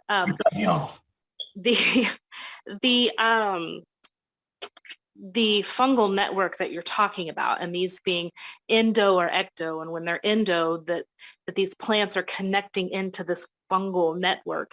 It literally is a communication network that is living in your soil under the ground. Absolutely. And so when one plant is lacking in something, but a plant, at the other end of your row, if you're planting in rows, it shares through this network, and this fungi that it is connected into actually send what's lacking on one end to the next end. And so that kind of goes into, you hear a lot about this no dig or this no till gardening. And so there are times when you have to break your soil for a certain reason. But that's typically in the very beginning, and that's typically for a reparative issue, and then you don't keep turning over your dirt. And the reason being is because you are destroying this communication network every time you go in and break your soil and turn it over. You're chopping up the phone cables and nobody can communicate. Absolutely. And you're making it hard, or not even hard, but you're making it impossible for this structure that has been designed and created as a living communication network underground. You're killing your efforts. And it is essentially killing the soil because you're making it unable to transfer nutrients and to continue to restore itself through this communication network, or this highway even, if you will, where things are transported and transferred. And it's something, again, you might have been going there and I may have cut you off, but I find it very fascinating when you look at this list of plants that you showed, that how many plug into this, how many plants plug in and talk to one another, and the things that it does. So I wanted to make sure that was brought up and pointed out. Yeah, and so at that point, how important perennials are in the system, and the long growth and the understanding of quality and age and pioneer, how much a tree can give to a vegetable that's going to annually cycle. I mean, he's got 70 years, 80 years, 100 years of stability in reserve that he can now offer to these new annual plants through the network, and how they communicate, how one can say, hey, I'm important enough, you need to share with me, and see the symbiotic relationships on who's more giving and who's more taking, understanding those speciated relationships. That's good. Roger, you got your hand up, sir. Yeah, I did. Well, you're into the gardening now, so, and I knew about that you don't till the soil, but how do you keep the bad weeds away? I mean, without using some kind of killer, some kind of I don't know what they use there, whatever. Well, so I look at things in a complete different way. Whenever I start a new gardening area, it's like how I started answer of a question is, well, it depends. Sometimes, as my wife stated a bit ago, I call what you call a controlled disturbance is necessary. And that's based on soil structure, and that's based on existing plant life. And when an area is in repair due to previous damage, there's going to be so-called weeds in place that are doing a job. So if you jump into a disturbed area, you're going to notice that there's different types of plants than there are in a stable area. But that stable area is moving in a progression towards stability. So an open prairie land that's been open prairie land for 50 years is going to have certain types of plants that are no longer needed in that system. When you come in and clear cut some forest and you throw in your garden, you have a whole host of things that are going to come up because you took what was stable and changed everything about its germination conditions, everything about the microflora. So nothing is balanced. And we're going to go into a little bit more of the bacteria and fungi ratios. But when you're in a garden and you have this weed pop up between your tomatoes, what I do is look at the type of weed. If I see a weed with broad leaves that lay flat to the ground and a long taproot, such as dandelion, I say that more than likely, based on the habits of the dandelion, there's a couple of things it would mean to me. Is calcium availability was low, and or another mobile element, or my nitrogen to phosphorus ratio is out of balance. That's if I see 50 dandelions come up in my garden. If I see one dandelion come up in my garden, I'm happy because I've got a dandelion root and I've got greens to eat, which are wonderful bitters, and I've got flowers for tea. It's not a problem for me. It's a wonderful thing. And then when it makes a seed, I'll blow it and make lots more. But if the germination conditions aren't right, it's not going to take off. If my nitrogen to phosphorus ratio is balanced and my calcium availability is balanced, it's going to be just fine. The seeds will fall and they will go into what we call a seed bank until the germination conditions become right. If I go into the garden and I see a weed that is kind of tall and stemmy and then starts to side branch at, a couple of inches off the ground, and I pull it up and it's got a really fibrous root network, that tells me that my soil is too loose, that I've got too much sand or I've got not enough stability in the soil. So in our system, I firm up the beds. Most people are broad forking and got to loosen it up. We got to till it. Plants can't grow in compacted soil. And most people don't understand what compacted soil really is. It's actually to the point where it's anaerobic. Oxygen can't pass in and out of it. And so a firm garden bed is a good thing. You grow your best carrots in a firm garden bed. Just pulled out some daikon radishes that, 14, 16 inches long in soil that's never been tilled. It's actually been trampled by hooves for the past 3 years. It was great. No loosening, no tillage required. They did their job. As a long taprooting plant, they can also mean that your soil is too compacted. So hair root network, too loose. Long taprooting plants, too compacted. And typically long taprooting plants would also mean possible deficiencies of elements. So if I look out in the field and I see an area of it's just covered in thistles, it's too compacted. I need to do something to address that compaction. And we can do that lots of different ways. We can run a plow on contour and cut a keyline rip allow water to soak in and let natural hydration do its job. And or we could cover it with round bales of hay and let biology do its job. It's going to take a little longer, but if you don't have a tractor to pull a key line rip, it's perfect. But we would have decompacted that soil. That's a one-time reparative mechanism. And then we're going to watch our animals, how they're grazing, and make sure they're not going to stay on that spot. We're going to do principles and practices that make them move around more instead of trample and compact that one area. But the weeds are going to tell us what's going on in our garden. Now, there's some factors like grasses that we're going to start to change because we changed the pH and we changed the bacteria to fungi ratio.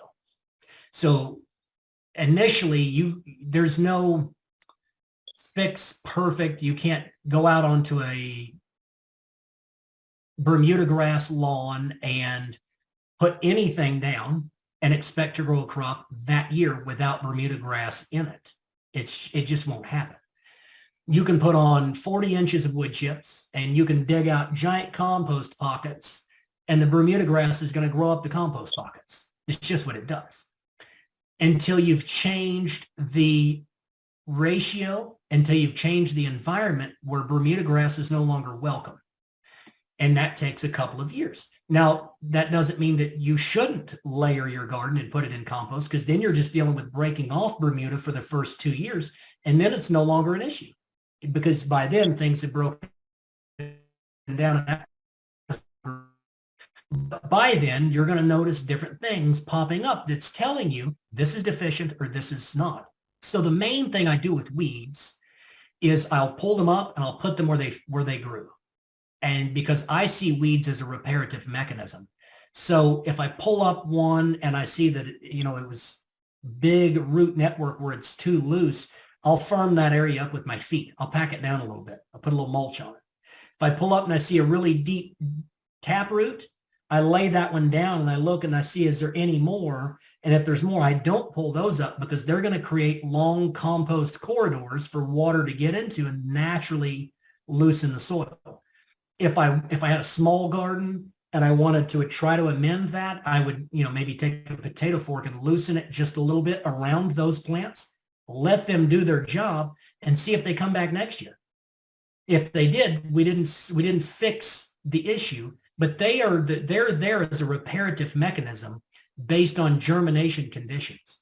We've had, areas where we've put dump truck loads of wood chips down, cleared them off and used them as mulch and compost and different things. And no Bermuda grass is there because it sat there for a year.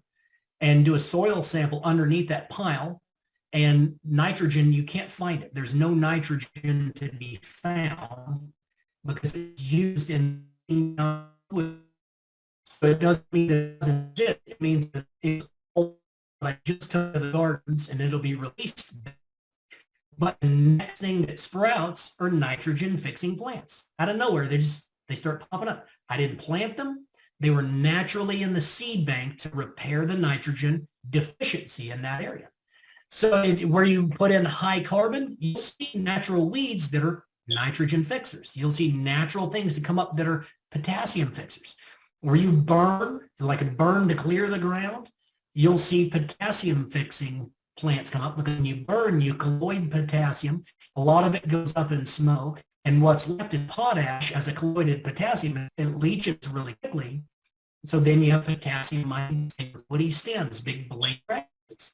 So when I go into a garden and I see weed, it's an opportunity for me to say, what's going on? Adjust my growing conditions if needed. If not, just let the weed do its job. Before it goes to seed, if something gets a rampant weed, and or cut and let it lay and mold in place is what I do typically with larger growing weeds. Grasses, on the other hand, you have to manually remove them.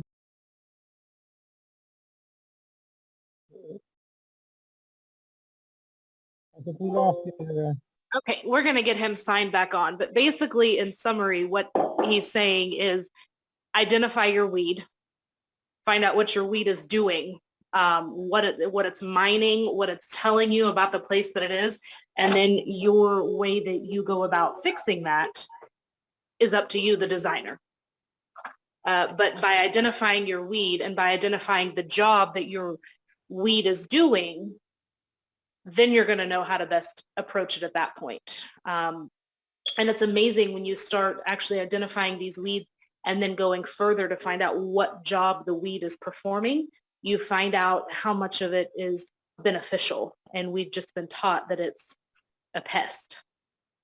So to approach it that way. So if you Google it, say so you get a type of weed, you Google it, will it tell you on Google, or do you need some special books or what? No, a lot of times you can find on Google the, very generic information on what it does. And that will get you started in the right path. But then when you find out for your area, a lot of people have written books. The Forager's Harvest, Nature's Garden are a couple of books that we have, and they will tell you all about the wild plants or about weeds in your area and things like that, and help you identify something local to your area. And they give you a lot more information. But Google is definitely a really good place to start. Okay, perfect. Thank you much. I think I'm back on. Am I back on? Yes, looks good, Charles. We can see you. No problem. Hopefully that got all your answers there, Roger. Yeah, we much go. appreciated. Yes, Yeah, sir. because this year I had started laying I had listened to this guy. He's a biblical guy too, and he was saying you need a covering on your dirt because the dirt will dry up, right? And he was using wood chips. Yeah. So I tried that this year. I had fabulous potatoes and carrots, sizes of carrots, unbelievable. But some other stuff, broccoli, it grew, but I never had any broccoli. I had nice long, what do you call them? Tige, but very little broccolis, and I thought I'm going to give it another year because, he said the first year, because you're starting, it's not going to be 100%, but absolutely give it a few years and it's going to come together. But I have sometimes coming through the wood chips, a few of these bad weeds, you call them. And so I was just wondering, but now that I hear you, it kind of answers some of the questions I had there. So that's good. Yeah, you're in a transitional period. You're taking and restructuring everything. So the ground is going to throw all of its reparative mechanisms at you. And some of them you're going to be like, hey, I'm repairing this. I'm the fertility engine of this system. I don't need your help. And or you can work with them. Again, you can take and you can take the worst of grasses and you can compost them and then return that back into the soil in a managed way to where it's not growing in your way, but you still got the elements that they were bringing to the table until you've changed the fungi, bacteria, and the soil structure to a stage to where it's working for most beneficially for your vegetable garden. So yeah, you're in progress. You're in the right direction. Sometimes there's deficiencies that can come along. Just remember that the covering can come in many forms. Use what's available. Sometimes just wood chips, especially if it was chipped heavy logs, don't quite have the nitrogens and other things that were found in the leaves. So if you get the opportunity to get leaves from people that bag leaves and rake leaves, usually that's pretty chemical free because most of the time people aren't spraying their trees. Now, get lawn clippings and things like that. All of those things you can compost and or put in situ as a ground covering. And eventually your biology will start to do its job and you can take compost and make teas and do all kind of wonderful things to enhance and accelerate and fast track that fertility to maximize the metabolism. One thing that was famous that I thought that was excited, I don't know the word, excited me. My potato leaves, no little bugs in there, no bugs whatsoever. Like most of the garden I had no bugs except for the the ones with the long leaves, like maybe some cucumbers or something like that. That I had some bugs. It's a different type of bug. And I thought, okay, I'm going to let it go for this year, and next year we'll see what happens because it's my first year. But potatoes, nice big potatoes, carrots, it was unbelievable, huge carrots. But anyway, just thought I'd share. Hey, that's a testimony. It's only going to get better. About 7 years, and you're going to be maximizing the fertility. And again, you can fast track that, but just as a natural system, about 7 years of transition, and it's only going to get better every year. And then after year 7, you're going to notice that things just keep getting sweeter. You keep finding more minerals in balance. Hey, Johnny, how's it going? Johnny and Joan, hands Good, up. good. I just wanted to make a comment for Roger. Part of his problem is probably because he's using wood chips and they're going to be fungal dominated, and he was having problems with his brassicas. If he would just clear away a row of the wood chips for a while and mulch those brassicas with alfalfa hay, they would respond much better because they're nitrogen scavengers and they like the calcium in the hay too. What did you call them? The scavenge, what? The brassica family, your broccoli and such. put them back in, you mean break it up and put it back in? Or I couldn't hear you. Like the broccoli sticks that I had there, you mean put them back in the dirt? Like, is that what you're saying? No, I'm just saying to mulch those with like an alfalfa hay or something rather than wood chips. Oh yeah, because, I got you. Because they don't see any benefit from the mycorrhiza like the other plants do. Okay. Yep, thank you. Very good, Johnny. Very good.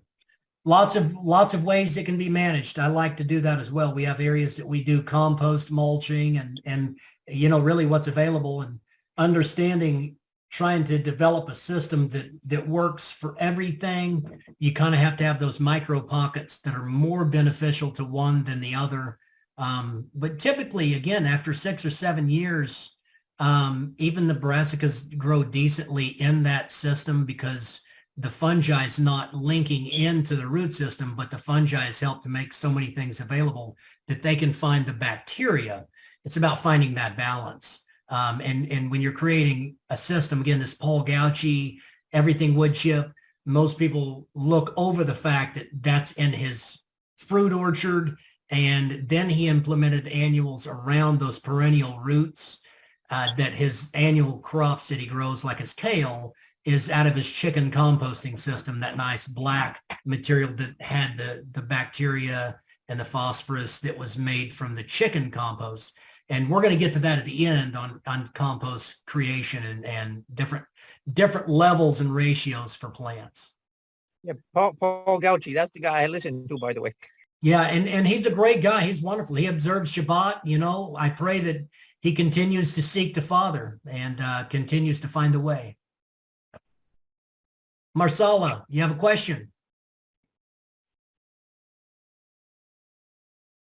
Yes. Are you saying that instead of the mulch, the wood chip, I mean, we should use the compost of the Brocasia family? Or you can still use the wood chip? You can use wood chips. In the beginning, what you're going to find is that as the wood chips are breaking down, they're building a fungi network. And brassicas, if you look at the mycorrhizal list that was on slides back, the brassica family are not mycorrhizal friendly, but they still do interact with different types of fungi on a different level. The bacteria, they interact a lot with bacteria. So when you have a heavily or dominated system that's in the beginning, you have this heavy decomposing regime, I guess, of bacteria and fungi that are coming along, and until you get it moved into the mutualistic or a stable system. Wood chips aren't the best mulch for broccoli, cauliflower, cabbage, that kind of thing. But as an overall system, having something covering the ground, keeping the water in the soil and keeping the light exposure from the soil, you can sometimes have to supplement again with even with a dry alfalfa pellet. Pull back your wood chips. You can put some alfalfa pellets in there, some alfalfa that's, you know, baleage. You can do that. And then your wood chips around that. It can be isolated, but the point is once you start to develop a gardening system, you're going to find where a plant grows best. And that's where you're going to stick those plants. And then you're going to continue to treat that area the way you've been treating that area. And that may be compost as mulch and or straw as mulch and or different leaves as mulch that will be feeding a different ratio of bacteria and fungi versus just the really heavy carbon wood chip base. But it's a great way to get any garden started if you have that resource available. Okay. Perfect. Andrea, go ahead. Shabbat Shalom, everyone. I just wanted to comment about using hay and straw. We have to be so careful now because there are persistent herbicides that are being sprayed on hay crops and grain crops that are then, you know, cut, and then the stems or the chaff, the straw. Grazon is one that these things are persistent. They last. You can actually kill your trees as well as tender annual plants. So just a word of caution on hay and straw usage. Just really make sure you know where you're getting it from, your sources. Yeah. Thank you very much. That is important. Know where you're getting things, ask questions if you're going to use mulches that you had to import. It's always good to be able to use including manures that you can get, because if these cows are grazing on pasture that's been treated or hay that has been treated, especially with this Grazon, it'll wipe out even trees because of this. And if you were to get some new cows and they've been eating pasture that has Grazon, it takes 3 days for their body to totally get rid of that. So any manure that they deposit, you would want to carefully get off of your land and get rid of it. But after 3 days, then you're okay. Awesome. Thank you very much. That's interesting. Residuals that hang around. All right, we're going to keep tracking. Was that all you had, Marcella?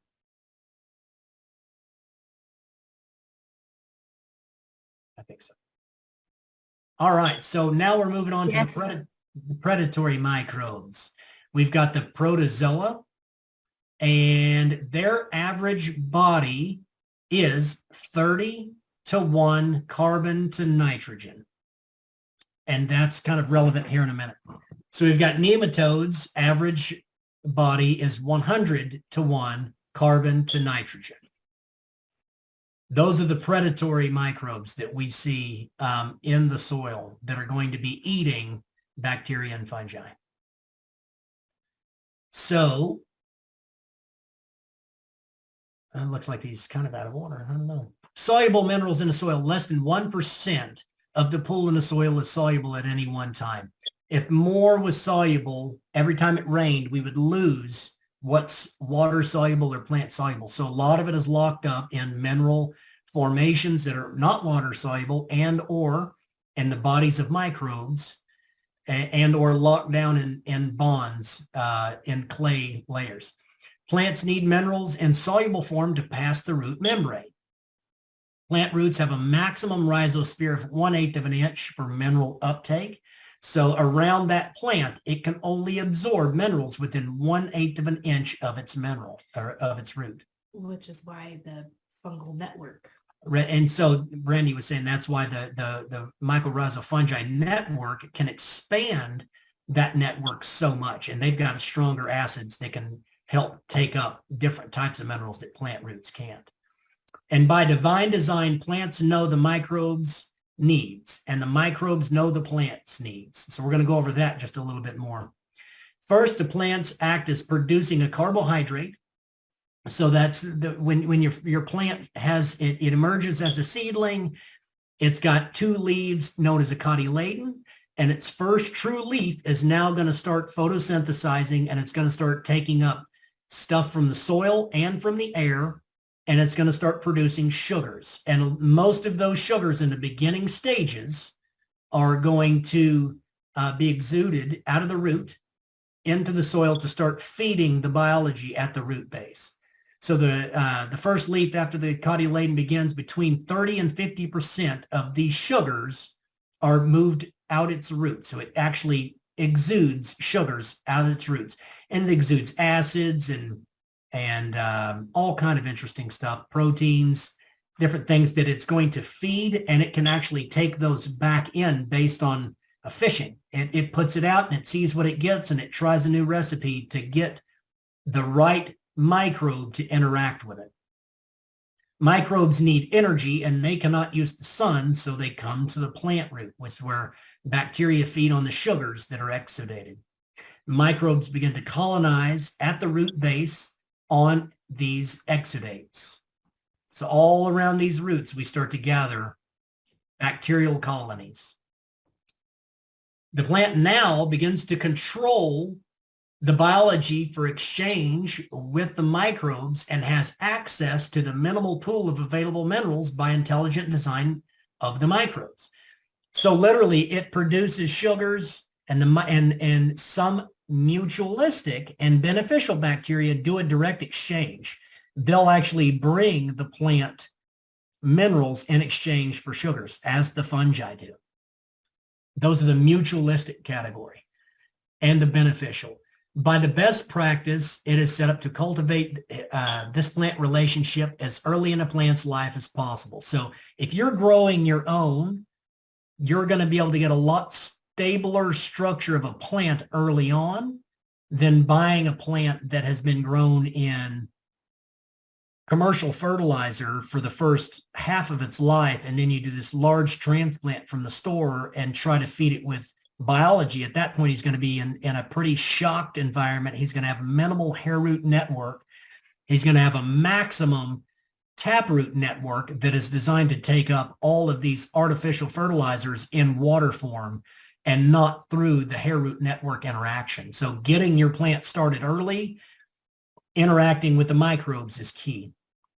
Some mutual microbes, such as the rhizobia bacteria or the mycorrhiza fungi, take a plant on as a symbiotic host. And that's where those are mutualistic, because they serve each other. The microbes being the assembly line of life, taking simple element forms and combining them into compounds to allow simple nitrogen to form amino acids, peptides, and proteins, and convert phosphorus into your lipids, fats, and oils. So we talked about proteins and your nitrogen cycle. Well, we can see here that your phosphorus is actually going to be what's turned in later on in life. It's what's going to start to build the structures for your lipids, your fats, and your oil compounds. So all biology in the soil, the plant, and in your gut, on your skin, are reactions of enzymes. And when you kill the microbes, then you have to take their job. It's the same thing. If you kill the weeds, you then have to take their job. So this is a little bit of why the ratios matter.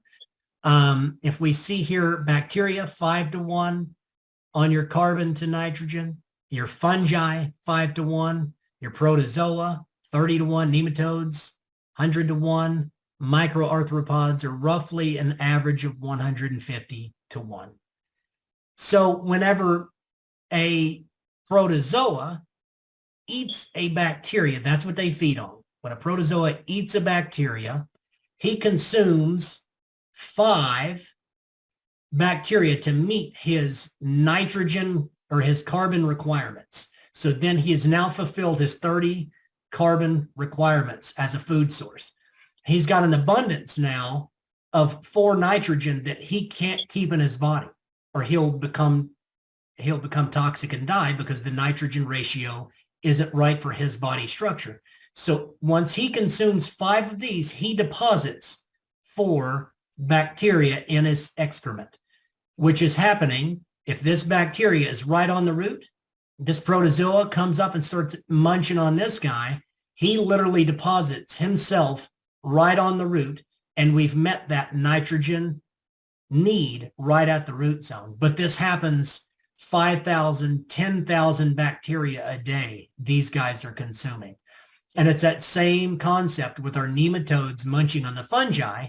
We can see there, every time he eats 5 of his, he's going to be reducing it out and releasing the extra nitrogen in which he can't consume.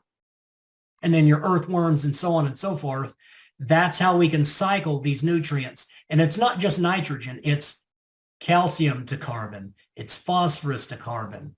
All these different ratios are now being cycled in just the digestive process without this guy fixing bacteria and forming colonies as a rhizobia or an azotobacter.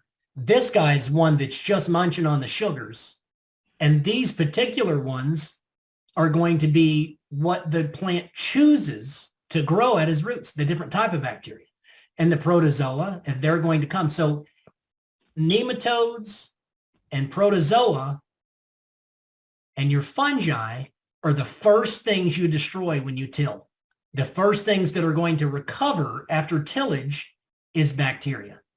So if we have a farm field that's been tilled every single year, we're going to have a bacteria to fungi ratio as high as 500 bacteria to 1 fungi.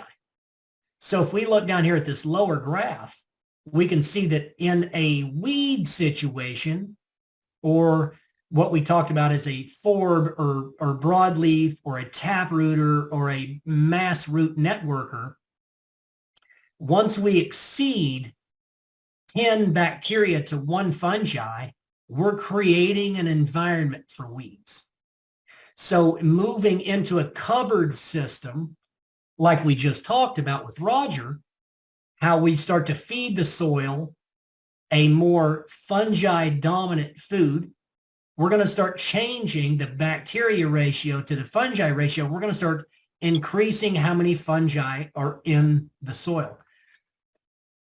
And that happens in a way where we change the food source. We now are putting down more residue that is dominated towards fungi, because most of us are starting out in a weed or grass growing system, which is out of balance. 3 to 1, 10 to 1, 100 to 1, depends on the level of tillage, disturbance, and or previous management. If we've allowed the grasses to come on because it's a lawn and we've plucked out every weed and we've kept it in a bacteria to fungi ratio because the plants are governing the biology. So once we start changing the food source, we can start moving into a more balanced vegetable garden system, which is almost a 1-to-1 system. We don't need a super heavy fungi dominant system like dump truck loads of wood chips will provide. That's a fruit tree growing system. Now, because of 40 years of breakdown, a mycorrhizal fungi network, we can grow some vegetables in that system pretty well, such as cucumbers, such as watermelons and squashes and pumpkins. They do pretty well in that fungal dominant system as a vining crop. Row crops, you're not going to grow grains in that system well at all. You're not going to rake it back and plant wheat in and grow that very well at all. You're not going to put tomatoes grow well in the system too, as they kind of sprawl and vine. They fall into that category. But where we were talking about broccolis and cauliflowers, they are a bacterial dominant side system. And when I say bacterial dominant, I'm talking very, very slightly, 1 to 3/4, as we see here in the vegetable world. And we're not measuring, we're not out there with a microscope having to count bacteria. We're controlling the food source of the biology in the soil, and that comes with different types of mulches, and that comes with a well-rounded compost, in which we're going to go through here in a little while. Compost is mulches for your vegetable gardens, and not all vegetables are the same. We're looking at things like broccoli, cauliflower, Brussels sprouts, carrots, and turnips, those kind of things. Those are going to be growing well in this. Pepper plants do well pretty good over here in this fungi dominant system as well, to tell you the truth. But it depends on the crop you're growing. And then for our row crops, if we want to grow corn, if we want to grow grasses, just such as sorghum canes or millet or things like that, we want to keep that fungi ratio almost balanced. But most all soil is, especially if it started with a tillage or in a naturally overgrazed, you're going to see your bacteria way high and not really even good for animals to graze on, because it's so high, it stays in this weedy and this really tough to eat, this really thistly, this really thorny, this really bitter and unpalatable ratio. We stay out here because of 100-to-1 bacteria to fungi ratio until we start to feed that system. And so fields for grazing can be fed really easy with fungi tea, and then good management practices to make sure we have enough residues on the field and we haven't overgrazed the situation to keep those bacteria and microbes in balance. And the weeds and the plant growth is going to tell us how we're doing. And we can feed a lot of and change a lot of this with the food stock that we're putting on the ground and with fungi dominant teas that we make with compost and or we make with different food stocks in a aerobic brewing situation. We can fast track the biology and then keep the food sources on the ground that are going to keep these balances in place. And as we start to see after tillage, we kill everything but bacteria. We're not really cycling much without protozoa. Getting protozoa back in the field. So as Johnny had mentioned, a straw mulch is we can make a straw infusion, and where we actually take straw and introduce it to an aerobic water solution, and we can start to make a protozoa tea, to where we put that on the ground and we start to see these larger releases of the bacterial cycling. We start to increase, especially if we've had pre-tillage or a system that never fed the protozoa correctly by the different residues that we put down. So we can do a lot of things just based on this information. But if we're growing fruit trees, absolutely, let's slam down as many wood chips as we can, keeping it away from the trunk just a little bit, and letting it do its work. And then we can make fungi tea to put right in there to inoculate the soil and really ramp up the ability for that soil to start to metabolize those wood chips and make it available for these fruit tree systems.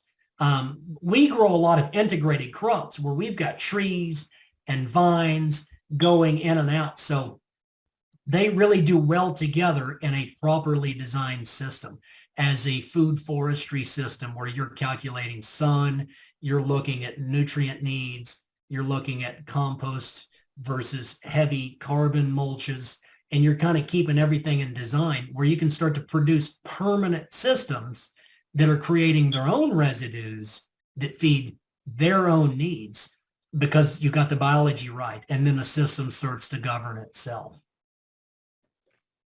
The role of pathogens and pests. So do we have any questions on this last section before we go forward?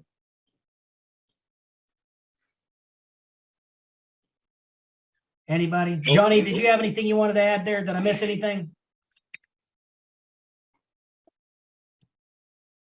No hands. All right. Well, we're going to move right along. So the role of pathogens and pests. So am I boring anybody yet? I'm just curious. No hands. Is that good or bad? Is it like chlorophyll, or where are we at? Anybody? Charlene has a question here. She wrote, I'd like to know about mushrooms as fungi, if they are tor edible or just a spore to help nature's cycle. I have not yet found scripture that said no, and I haven't yet found scripture that said yes. So as of right now, we still keep them on the plate, and we propagate them as another food source that we can grow in and amongst. And if anybody has any scriptures that's really going to nail down something in a very solid way, I'd love to hear that at the end, scriptures that speak against or for, outside of not bearing a seed, because it bears a spore and it carries on. And so I'd like something that's a little stronger than that if we've got it. The mushroom is the fruit of. And a mushroom does fruit and carries the spore, because your hyphae network is the root growing system, and then the mushroom is the fruiting of the system. So anyway, so it's a fruit that bears its own seed. Okay, that's what I was going to ask. How does that spore align with seed within a seed? Is a spore a seed? It falls and starts a new fungi. So it's its way of reproduction. And it is the fruit of the fungi. So it's a fruit that carries a seed, and it's the seed that blows on the wind and can fall down. So again, as far as I see it as something that is edible. And that's just where I'm at right now. I don't have any solid scriptures against. Johnny, you're there. Joan says that it is very similar to yeast, and we eat that. Yeah, that's it. That's true. Interesting. All right, Roger. I was at the back there, but I just heard you about the mushrooms, and I'm just going to, you mentioned you'd like to know more. Dr. Robert Young, anyway, he's natural health, and he talks about the pH balance in your body. And he names everything that we should be eating, not eating. And a mushroom is a fungus, which he doesn't approve of. And I don't know why now. I mean, my daughter is studying with him anyway, but, and she tells me it's not poison or anything. It's better than meat, but we shouldn't have it. Anyway, you can do your own. Dr. Robert Young, if you're interested, he has a book. It's called the pH Miracle Book. Very good. It tells you everything about everything, the foods and whatever. So just thought I'd share that with you. All right, there you guys go. You have some information to look up for fungi. If it's edible, scripturally, I don't know, but this guy seems to have a book on, is it edible due to its pH regulation in the body? So now we're going to move on to the role of pathogens and pests, if no one else has questions. So I can't see my own screen here. Oh, look at that, I can move that too. So by design, pathogens refine genetics. And I know that's a mighty strong statement, but if we've got two plants growing and one is genetically weak, the pathogens are going to come. The pests are going to come and attack the weak plant. It sends out signals that are both chemical and frequency. And the pests come to it and they'll eat it and destroy it, and keeping it from producing a seed, which would carry on something weak. Plants that are unhealthy and unfit for reproduction and or will not provide nutrition for higher life forms will get recycled. So when we have the presence of lots of pests or pathogens in our garden or in our field, it's telling us we've got stuff we shouldn't be eating. They're eating it for us, trying to break it down for the next generation that might have what was deficient in those plants. If there is a pest or pathogen present, if there is a pest or pathogen present, there is a biology, mineral, or nutrient deficiency. Absolutely. Pathogens do not have complex enzymes to digest complete compounds. So as we said before, it was one of the elements, I can't remember, that helped us hold our glues together that bound our sugars, our sucrose. When a bug comes and eats it, it has sugars that are put together in such a way he can't digest it. They leave. They will not continue to eat, and they will not colonize, and they won't lay eggs. It must be nutrient deficient, carbohydrates, fats, or proteins before bugs or pathogens can eat it. Any of those pathogenic compounds cannot consume healthy tissue. And that goes for the same thing in our body. If we're building strong, complete tissues, disease cannot exist. They cannot process the complete sugars or high nutrient compounds. So when we're growing mineral-rich food, the pests and pathogens cannot eat it. A Brix or a sucrose, a sugars. So when we're looking at a plant and we're not sure because it seems to be getting some aphids, or all of a sudden it's got blister bugs on it, we can take a Brix unit test of the leaf. And if it's reading below a 12, it's not high enough in mineral content to have all of its systems in place for its maximum immunity and defense. So how we cure that is through a microbial tea or a mineral tea supplement that we would give to the soil. I would always start with a microbial tea with enough minerals in it to get the microbes going. But you can actually take a refractometer, smash up some leaf, put it on the refractometer lens and look at it and read your sucrose.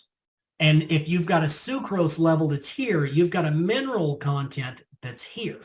Because in order to put together the sucrose, long chain molecules, you had to have the elements to build the blocks to get there. So elements, minerals, and sugar, complete sugars, run side by side in parallel. So you can take a sucrose reading or a Brix reading of your plant and tell, am I actually growing nutrient-dense food? You can go to the store and you can buy the organic apple and you can squish it up, put it on that lens, and you can put it to the test if their selling scheme is nutrient-dense. And that's a very popular term being thrown around, but yet people are still using organic approved insecticides or fungicides, but they're saying they're mineral dense or mineral rich, but the proof's not in the pudding. Proof in the pudding is bugs can't eat it. You can't eat it. The bugs tell you when it's good to eat. So literally looking at these levels, most plant leaf tissue, if you get it above a 12 on a Brix unit, pest pressure is 0. You might have a grasshopper come take a bite or two and he's going to be, that's terrible. I can't digest that. I'm going to go over to the neighbor's garden and destroy it. I mean, literally, this has been done in such a way like fence lines. These have been treated with microbes from compost to where we've got protozoa, we've got everything moving, we've got nematodes, everything moving. This field is completely covered in beneficial insects flying around, wonderful stuff. No grasshoppers, no caterpillars. You move to this field, completely riddled with it. I mean, that is like night and day, hundreds of trials done, little plots in the middle of fields. The bugs come in and they leave because it's not food for them. They say, nope, this is approved.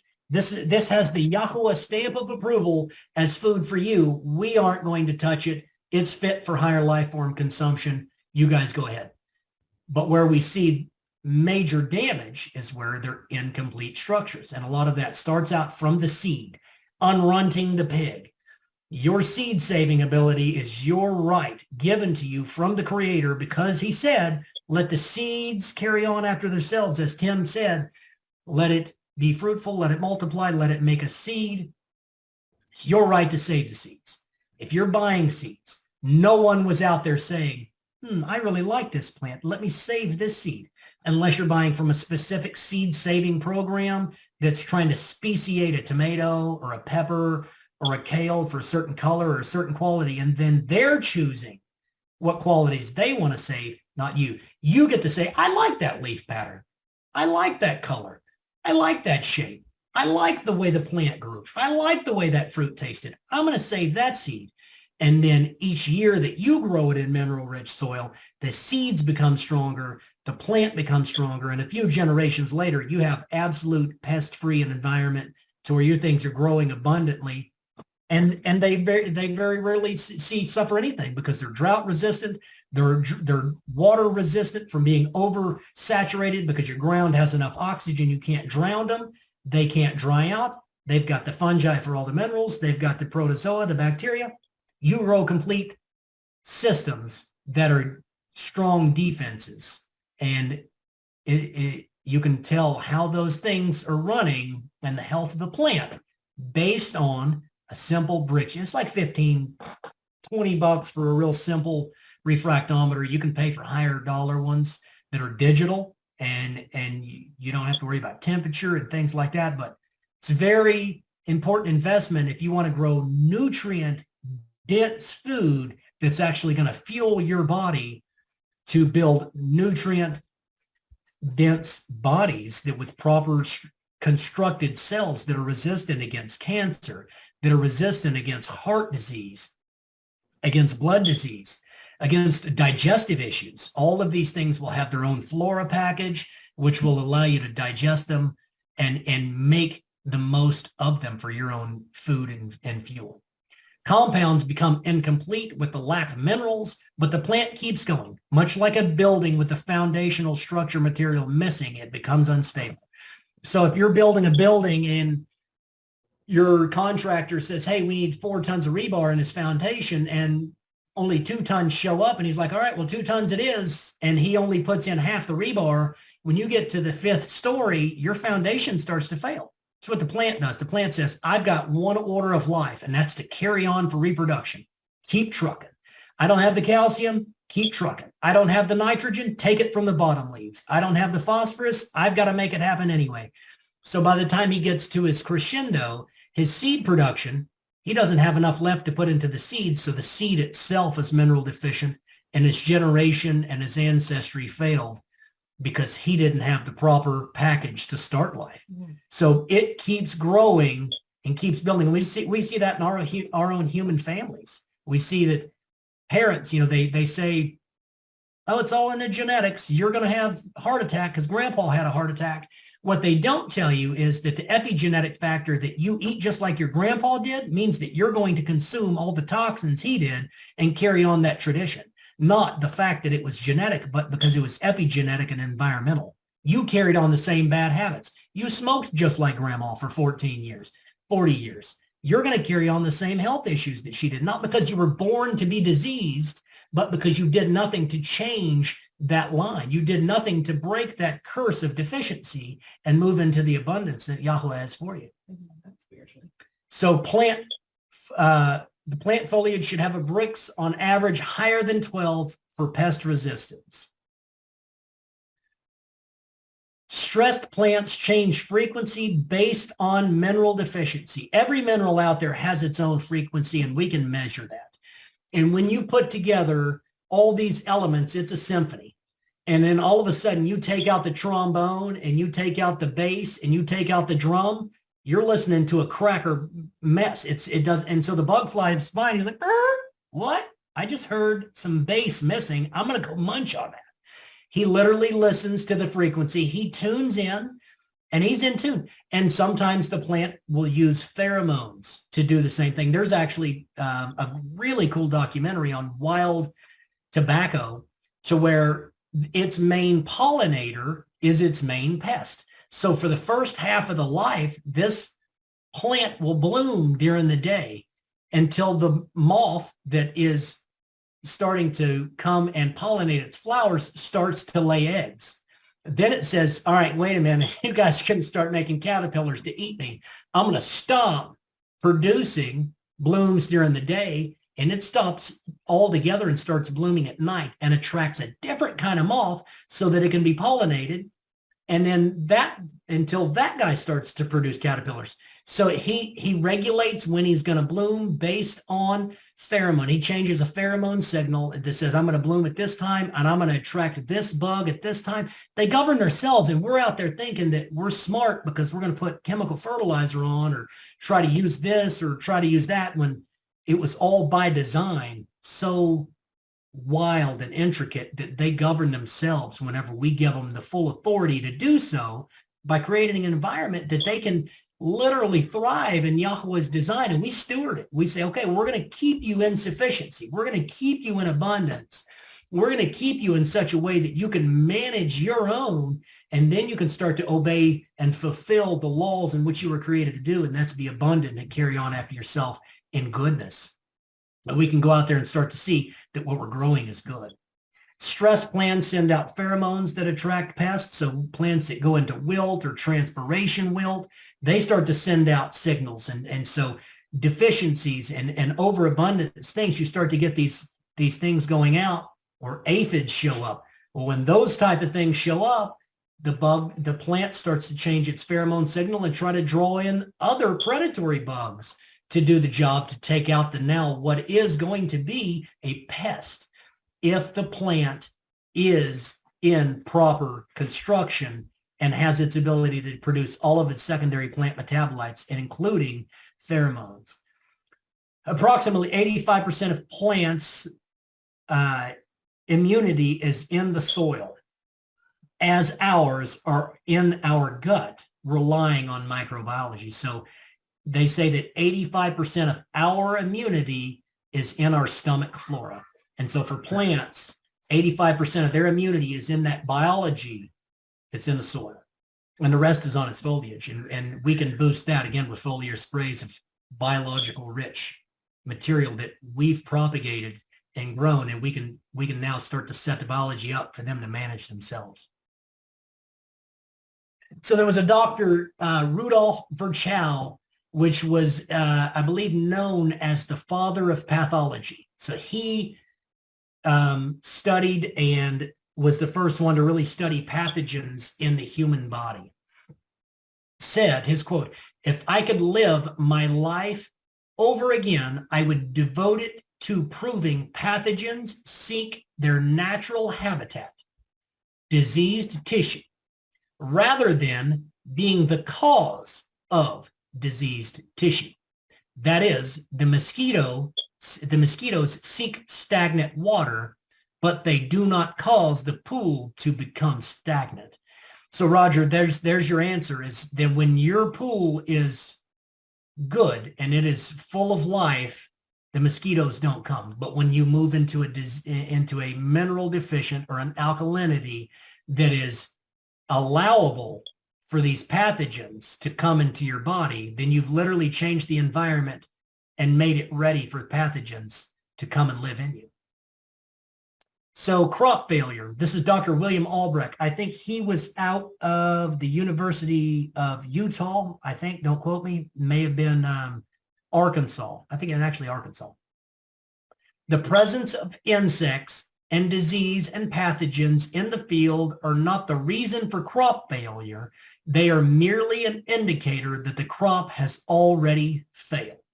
And he was a big forefront player during the 1930s and 40s and 50s that has given a good start to the research we have today on being able to produce an agriculture that is not destroying the land, but learning that it was the biology all along that we tried destroying that made the way for the plants to govern themselves and grow healthy. So here we can see the soil food web. This was kind of popularized, I guess, by the author and the microbiologist Elaine Ingram. And so you can see here, there's a ton of interactions. And this is kind of that interaction play that we look at often, as we can see how the plants on top, the little mammals and the moles and all the things are interacting to create a balanced system. You know, people are like, there's birds in my berries. Well, if you don't let them eat a few berries, they're not going to eat the grasshoppers either. You shoo them out and they don't do their job.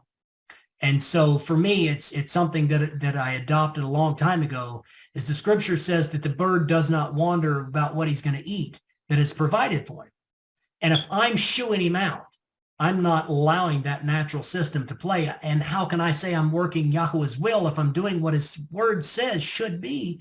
And it says that he shouldn't be seeking something to eat, but he should have it on hand. So I look at that I have to share with them in order to have their benefit to my system. Wasps for everything. There's literally like every pest you can imagine, there's a dedicated wasp that's going to eat it and kill it.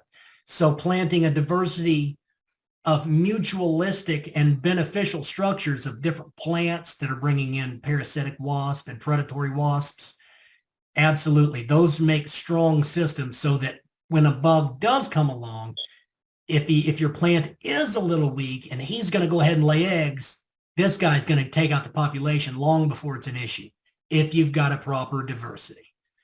Nematodes, again, those are good guys and bad guys. They're in the soil. Those are micro worms, essentially, is what a nematode is. And birds and frogs and lizards, it's all a part of a healthy designed system. So this is a nice little diagram to where we can see everything that should be moving in and out of our growing spaces to produce the most nutrient dense and healthy food with the least amount of input from us and the maximum amount of enjoyment and extraction to keep a system that's still fertile and going. Sustainable life. So this is a quote I use as often as I can because it helps me remember when I'm designing, I'm creating something that's for the long term and that it must have many functions and many backup to the functions. And so a sustainable system, something that produces more energy in its life than it takes to build and maintain. So it creates more energy and or traps more energy than it took to build it and maintain it. And that was from the founder of permaculture, Bill Mollison. That's his quote. So do we have any questions there before we move on to compost? We're going to do a really quick compost because I could do 2 days for the compost, but we're going to do 2 slides of compost and that'll be just about all we have today.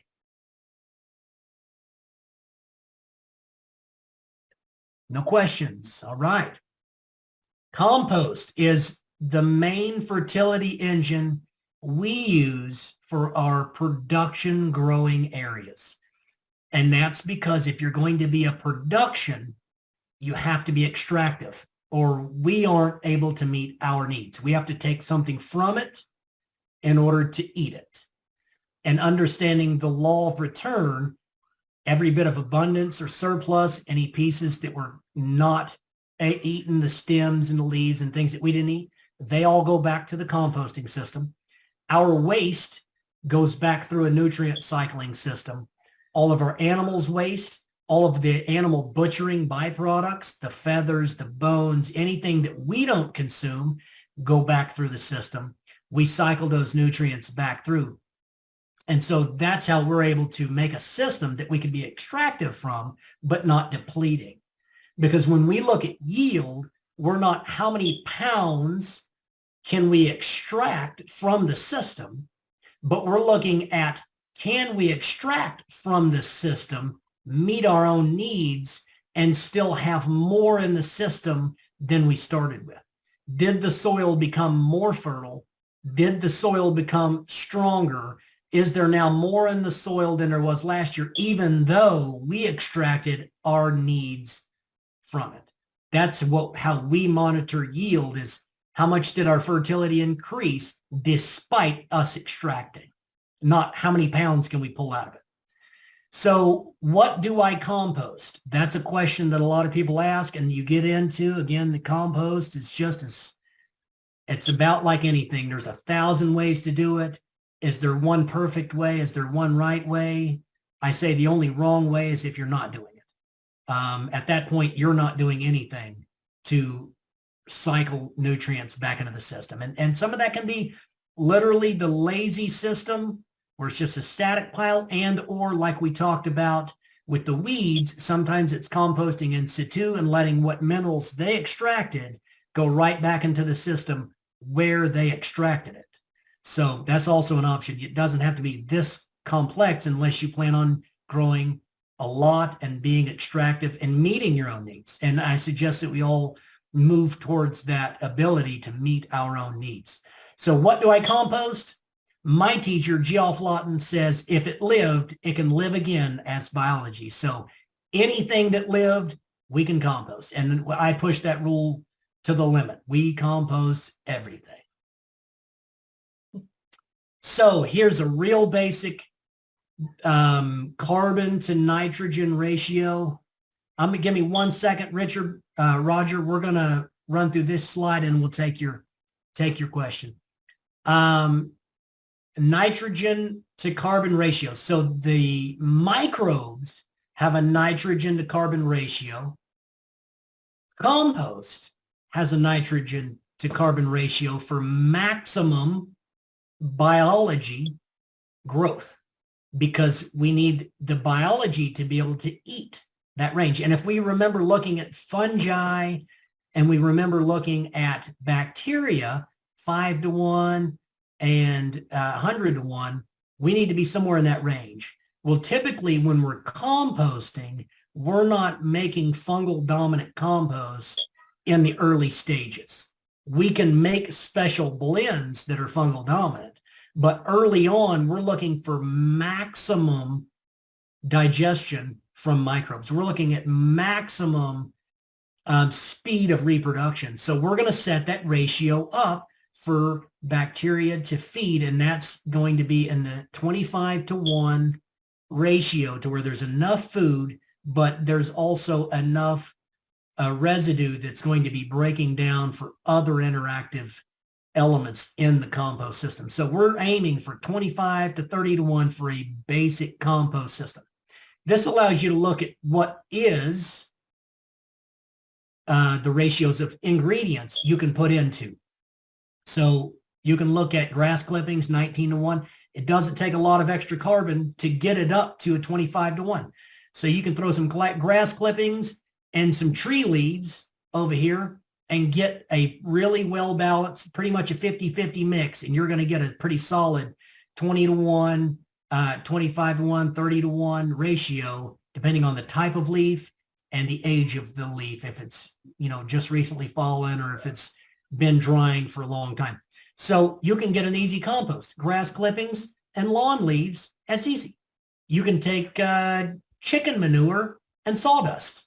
We can take chicken manure and sawdust, and we can make a really boring compost, but it's going to break down. It's not going to be a very intricate mix, but it'll have some trace elements. It's going to start to produce humus, but it won't have an amazing amount of diversity in the biology in which we can then inoculate our soil with, and then our plants can start to govern based on what we put in.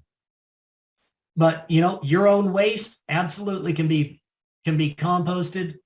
Just a word of caution, if you have a lot of medications in your system, those things can hang up and get stuck, but if you're moving towards a healthy lifestyle and you're eating healthy, your waste is absolutely digestible. If you're on antibiotics, don't compost your waste. It's just that simple. You're going to be killing your compost pile. Food waste, cow manure, horse manure, these are all the different ratios that you can use to start to create compost. A million ways to do it. The wrong way to do it is to not do it. This is an 18-day compost system to where you can have a maximum food source along with maximum biology that can go in your garden as mulch. So this is the stuff that you can put right around your broccoli, right around your cauliflower, put right down in any of that brassica family. This also can be used on tomatoes. This can also be used on your grain production, just little tweaks. Most of the time, you don't have to tweak anything. The soil would tweak it itself.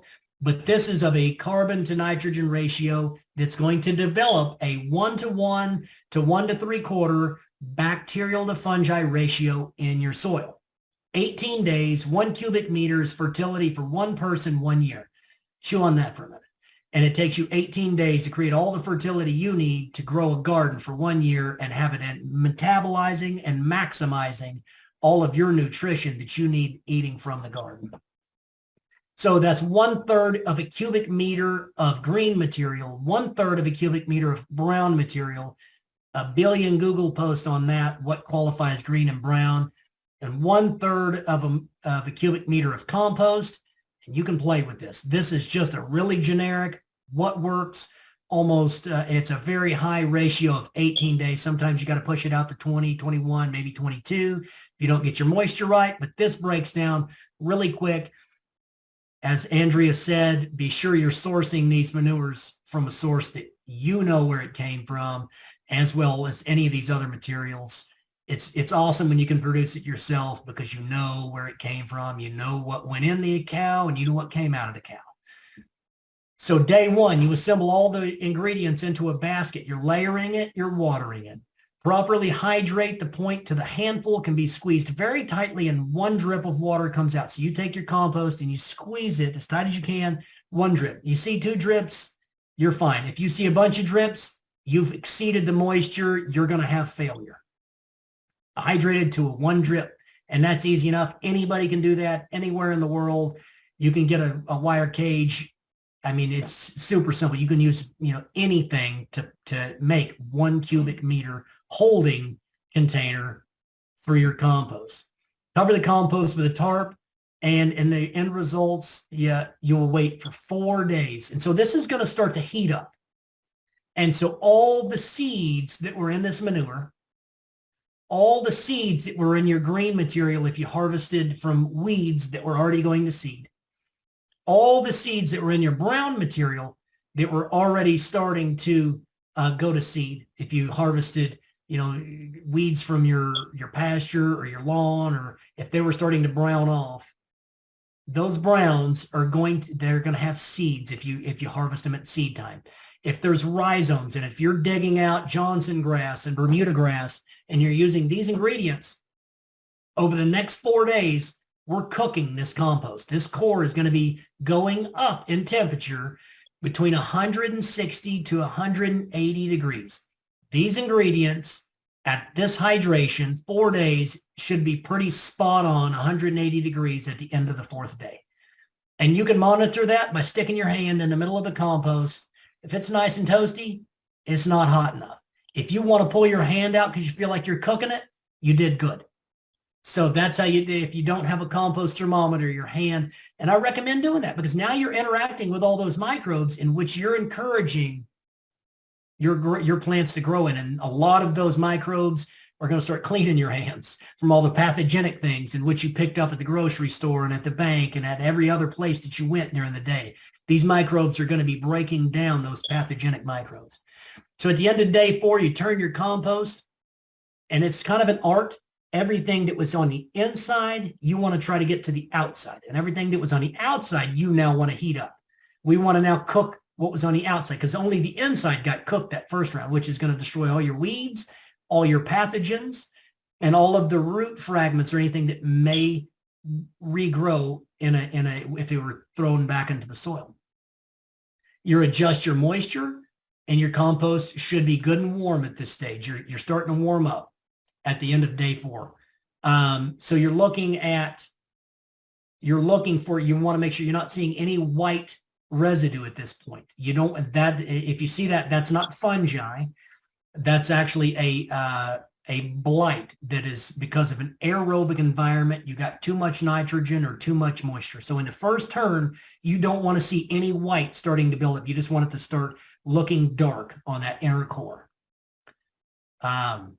Day 6 and 8, the compost should be at its hottest by these days. So you should be maximum heat by the end of day 8. So you've turned it, you flipped it inside out day 4, day 6, you're going to flip it, and day 8, you're going to flip it. You turn your compost, you're flipping it inside out, you adjust your moisture again to the 1 squeeze. Your compost should be good and hot at this point. You can't leave it in there.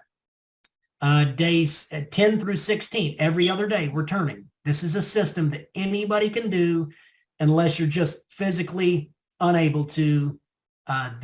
For most healthy adults, this isn't that laborious for 1 cubic meter because all these materials are fairly lightweight. They're not really heavy, so you can take your time throughout the day flipping this over and getting it stacked back up. This is an easy way if a person wants to be the interactive engine for this. So day 10 to 16, adjust your moisture, flip it in and out. Day 18, compost should be warm, dark brown, and nearly black. You don't want to take this particular compost all the way to humus.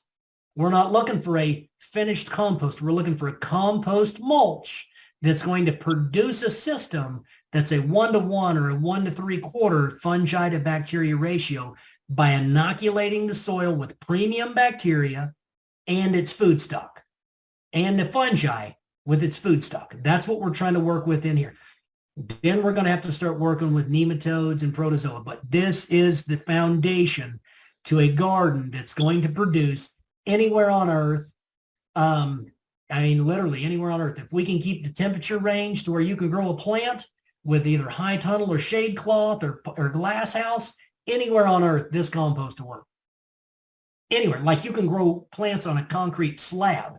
You can grow them in the middle of the desert on caliche. You can grow them, absolutely. You can grow them right here with this basic system. Very little dirt needed. Just mulch and it's amazing. So that's where we can be at this stage. It's chunky. It should smell nice and earthy. Particles should be broken down. Well, you shouldn't be able to recognize anything you put in at this point. It should be broken down to the point to where it's composted, but not all the way black. So you shouldn't be able to say, hey, there's a leaf. It should be broken down to the point to where you can't no longer identify a leaf. There might be a chunk of leaf, but if you can see all your leaves are still leafy, you didn't get it hot enough. You didn't do it right. That's where you would go on to day 22, day 24. Takes a little practice, but one person can do this over the course of 18 days and supply their fertility for their garden for an entire year. Once a year, 18 days, and you can do all that. This is everything you need to do to create vegetables, nutrient dense for your needs for a year. This guy right here, this is my teacher, Geoff Lawton. They've worked with creating a chicken compost system. So if you've got enough space that you can run, absolutely, they do the work for you. You interact with a crazy list of ingredients here working with these guys because you're not having to be so specific to get that perfect interaction because these guys are doing a lot of the breaking and shredding for you. So again, you get this material, the same 1/3 that you as a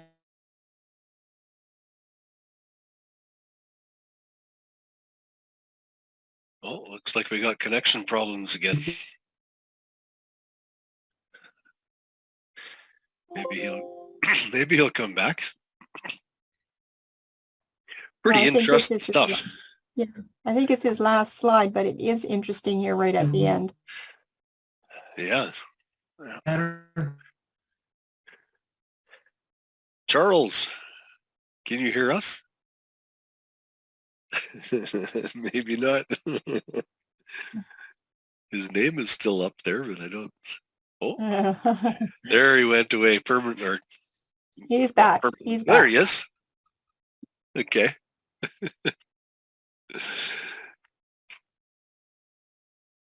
I think you froze again. Interesting stuff. All these names of stuff. I just, wow, never learned anything like this. It's interesting. And when he breaks it down, it doesn't take a whole lot of that compost to actually improve your garden. I thought it would need a whole lot more. I know that he's got one more session to do. It's on water. We'll have that the first week of December, but I'm just wondering if we need to have a session on compost because he said it could be like a 2-month, what did he say? 2-month discussion? There he is. There he is. Charles. Need that last slide again. I know. He just couldn't wait to get out of here. The thing that blew me away is when they're talking about the communication from one end of a row of a garden to another. That blows me away. How do they communicate? How do they know? How do they pass things back and forth? How? No, it's absolutely. So they've actually measured it like, when you go in for a heart scan and they put the radiated dye in you. Yeah. They've actually radiated trees and watched the radiation pass from tree to tree and through the fungi. So it's passing chemically and it's passing through electrical impulse. Yeah, it's crazy. So it's really wild. I mean, they can send, they're so intelligent. We just treat plants as like inanimate objects. It's like they're alive, but they can't talk or walk around. But man, it's so crazy, the intelligence. that we see when we step back and let them manage and govern themselves, that it's really wild that they are able to communicate. And it's not just for nutrition factors. They can send danger signals and they can understand. It's like, I think there was oaks that you can go up and you can snip the branch off and test the wound. And after a few seconds, it sends out a signal that sends a growth hormone. But a deer or an animal can browse it, and then they can test the exudate that comes out the end, and it sends extra tannin to make it bitter. It can tell the difference between an animal nibbling and you snipping. Okay. Yeah. And so there was acacia trees in Africa to where when giraffes would come up and start nibbling, they would start sending pheromone signals downwind for the other trees to bitter up their leaves. So they start producing these extra tannins so that the animals wouldn't eat them too. Well, then the giraffes seem to be getting smart. They eat upwind. So they're constantly, everybody's being signaled downwind, they're eating upwind. So the animals are smart and the trees are smart. So it's really crazy that we just kind of passively forget. But yeah, they can actually share nutrients, and it's, some are more giving and some will give up almost all that they do for the good of the system. And so those are what we call pioneers, and we integrate those into fast tracking new fertility and systems because they just give it all. And they sacrifice themselves for the system, and they're short-term trees, and they move up in progression up the trophic ladder to long-term trees. You got some trees that are just going to live 20 to 30 years, and that's their sole purpose, is to pioneer the way for the 500-year-old trees or the 1,000-year-old trees. So anyway, the chicken compost system, this is our favorite. This is one we use. The chickens do all the hard work for you. Same basic materials, but you can get by with a lot of different materials in this system. We push it to the limits because I try to cycle everything I can. And, but so 15 to 16 hens, 10 to 15, sorry, and 16 square meters. So that's like I think a 6 by 10 foot area. And 6 by 25, sorry. There you go. I don't know the metric system for conversion. But I know when we're breaking down milliliters and liters, I try to stick to the metric system and cubic area. It's just so much easier to convert. So roughly a 6 by 25, you can produce 1 cubic meter every 30 days. So if that 1 cubic meter is enough fertility for one person 1 year, imagine a system with just 15 hens that can produce that 12 times a year. That's enough to fertility for a half acre. Half acre. It's a lot of vegetables. So a community that had 15 chickens producing a system and collecting waste from that community can grow a half acre. We can produce a half acre of food with 15 chickens and still get 8 to 12 eggs a day as a result of the system. And that can be scaled way up.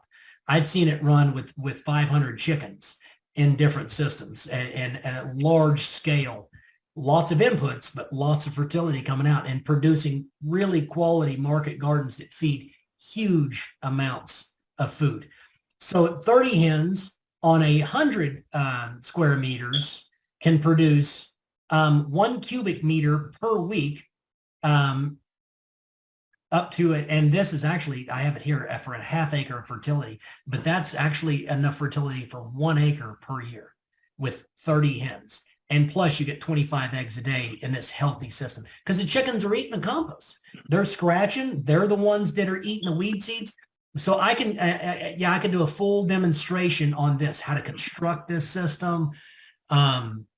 Because it's not just as easy as throw your chickens in with a bunch of compost. Now, there are people that do that, and they're getting great results. They're just fun designs, composting, flowing, and they go to restaurants, and they get scraps of food, and they actually sell their compost, and they're able to produce huge amounts of fertility for their community, and they're literally just a waste stream catch to where they can start to use these animals to start to convert.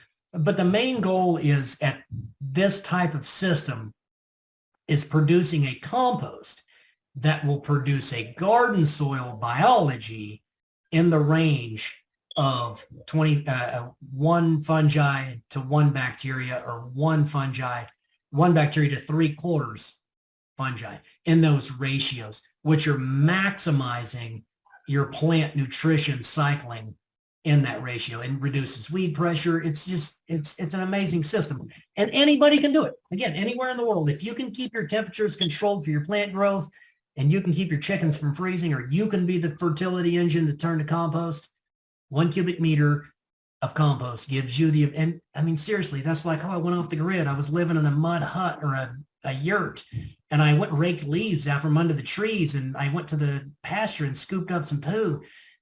1 year's worth of fertility right there. You got it. So it's not hard. We can definitely all survive on nutrient dense food, not just having to forage like, on a migratory system. We can literally create stable systems very quickly. And I teach people all the time, it's about change in your life. First of all, eat the carrot. 65 days will have you eating your own carrot that you produced. It's better, but eating the carrot is best to start with. Find the organic carrot. That's even better. But now eat the one that you produced. It's nutrient dense, and then you're supplying your own need. You'll only get better because you had then interacted with the soil. You interacted with sunlight. You nurtured that carrot. You grew that carrot. Then you consumed that carrot, and you got all the benefits that carrot had to offer you by the design Yahweh gave. So I think that's my last slide on this one. We got any questions? I haven't got a question, but I got a comment. All right. Incredible. Thank you. This is absolutely fabulous, Charles. You got hands up there. All right, Johnny, you're first. Have you ever looked into the Johnson-Su bioreactor system? Yeah, it works great. Again, you're the fertility engine, and it creates more of a finished compost, which is not bad. Yeah, that's the point I was going to make. I mean, this compost here is helping soil quickly, but what the benefits I see of the Johnson-Su is it takes a much longer time to make your end product. Yep. But you just use it, the diversity of the biology goes up by about 20 times. And then you just use it as a seed inoculant. Yep. And then the plant can choose to associate with whichever one it needs. Right. And so, and it takes a very small amount. I mean, he's down to using only of his finished product. It only takes up 1 pound per acre on the seed. So, and those are amazing. They don't really help build the organic matter. And so for the water retention and the long-term system, you can definitely use multiple composting systems and have the Johnson-Su for all your transplants and your seed starting. Absolutely. But for building a degraded system and or a average system, getting it up to those 10% organic matter humus contents that can be 75% less water, trying to get those stable systems established quickly. I love this system. But yeah, Johnson-Su reactors are a great way to build a, like you said, an inoculant amount. At that point, you're just a small amount is doing a great amount of work. Yeah, he was able to get over 6 tons an acre of product on the Nevada or New Mexico desert without any additives besides water and that seed inoculation. And then imagine if you were to take those inputs and brew a compost tea to where you propagate all of that biology and then you run it through an irrigation system. You can take what was a hand scoop and then dilute it and spread it.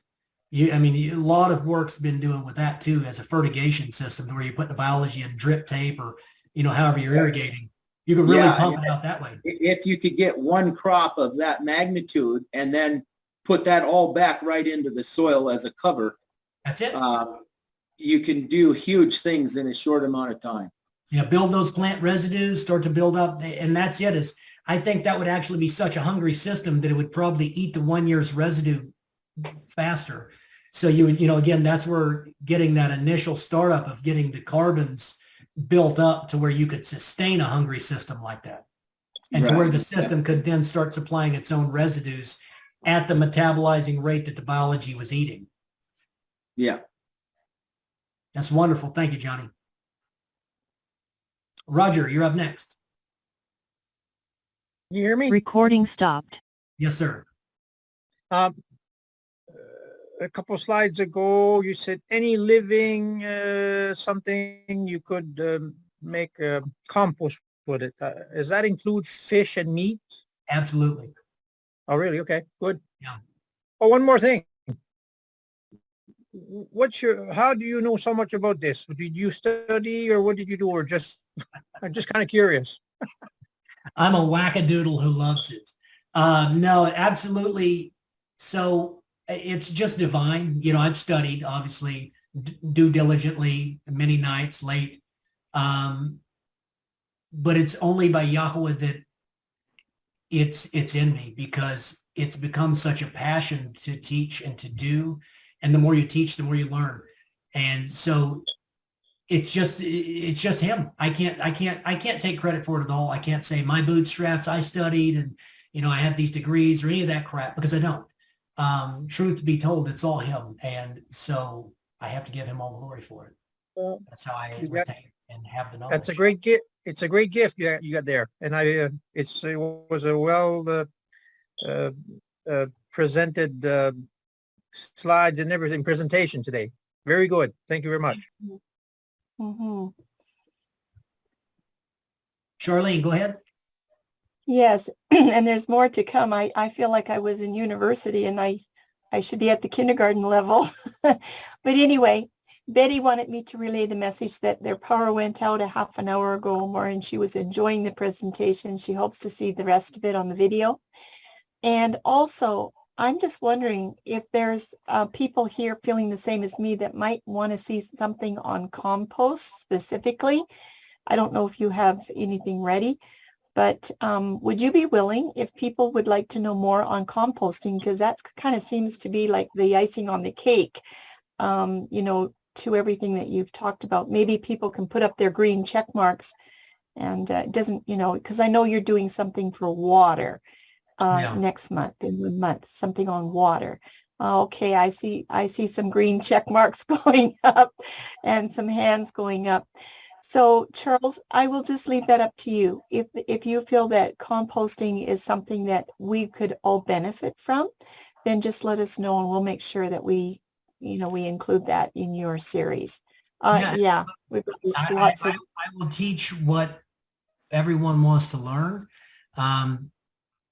Making a full production on compost, again, it's going to kind of get redundant on some things. It's just going to be going over different methods. The biggest thing, again, the wrong way to compost is to not do it.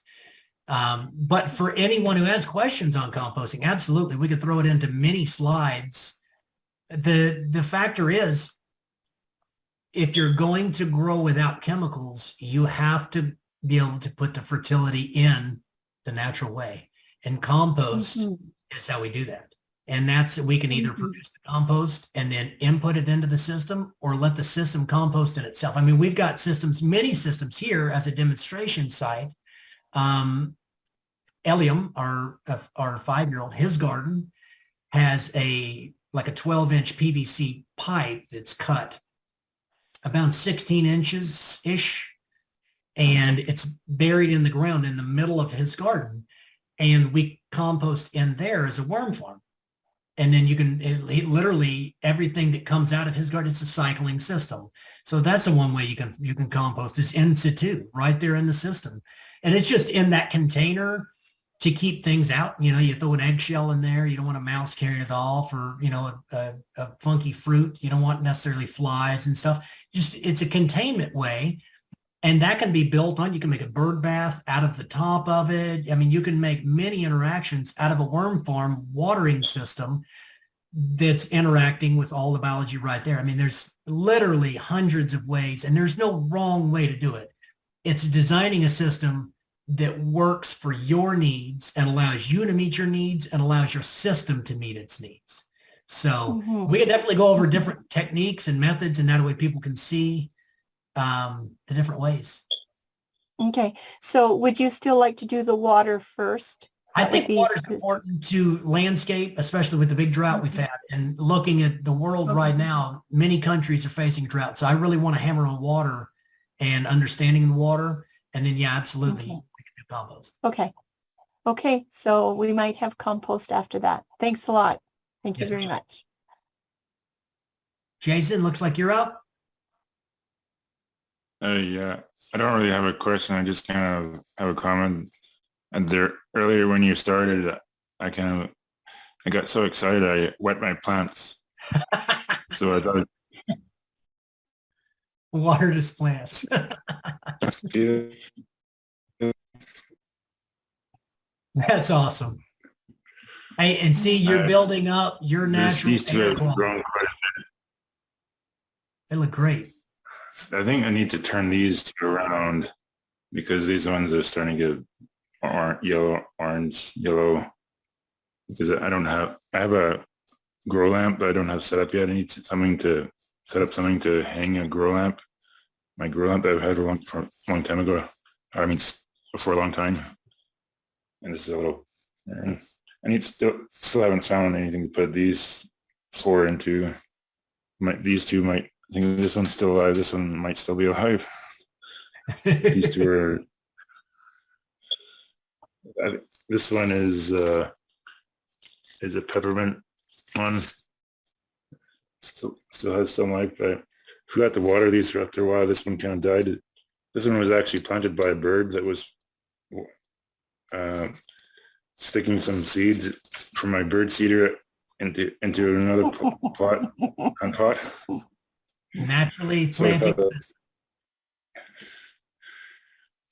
I have a little bird seeder outside that on my balcony that somebody, that I've got from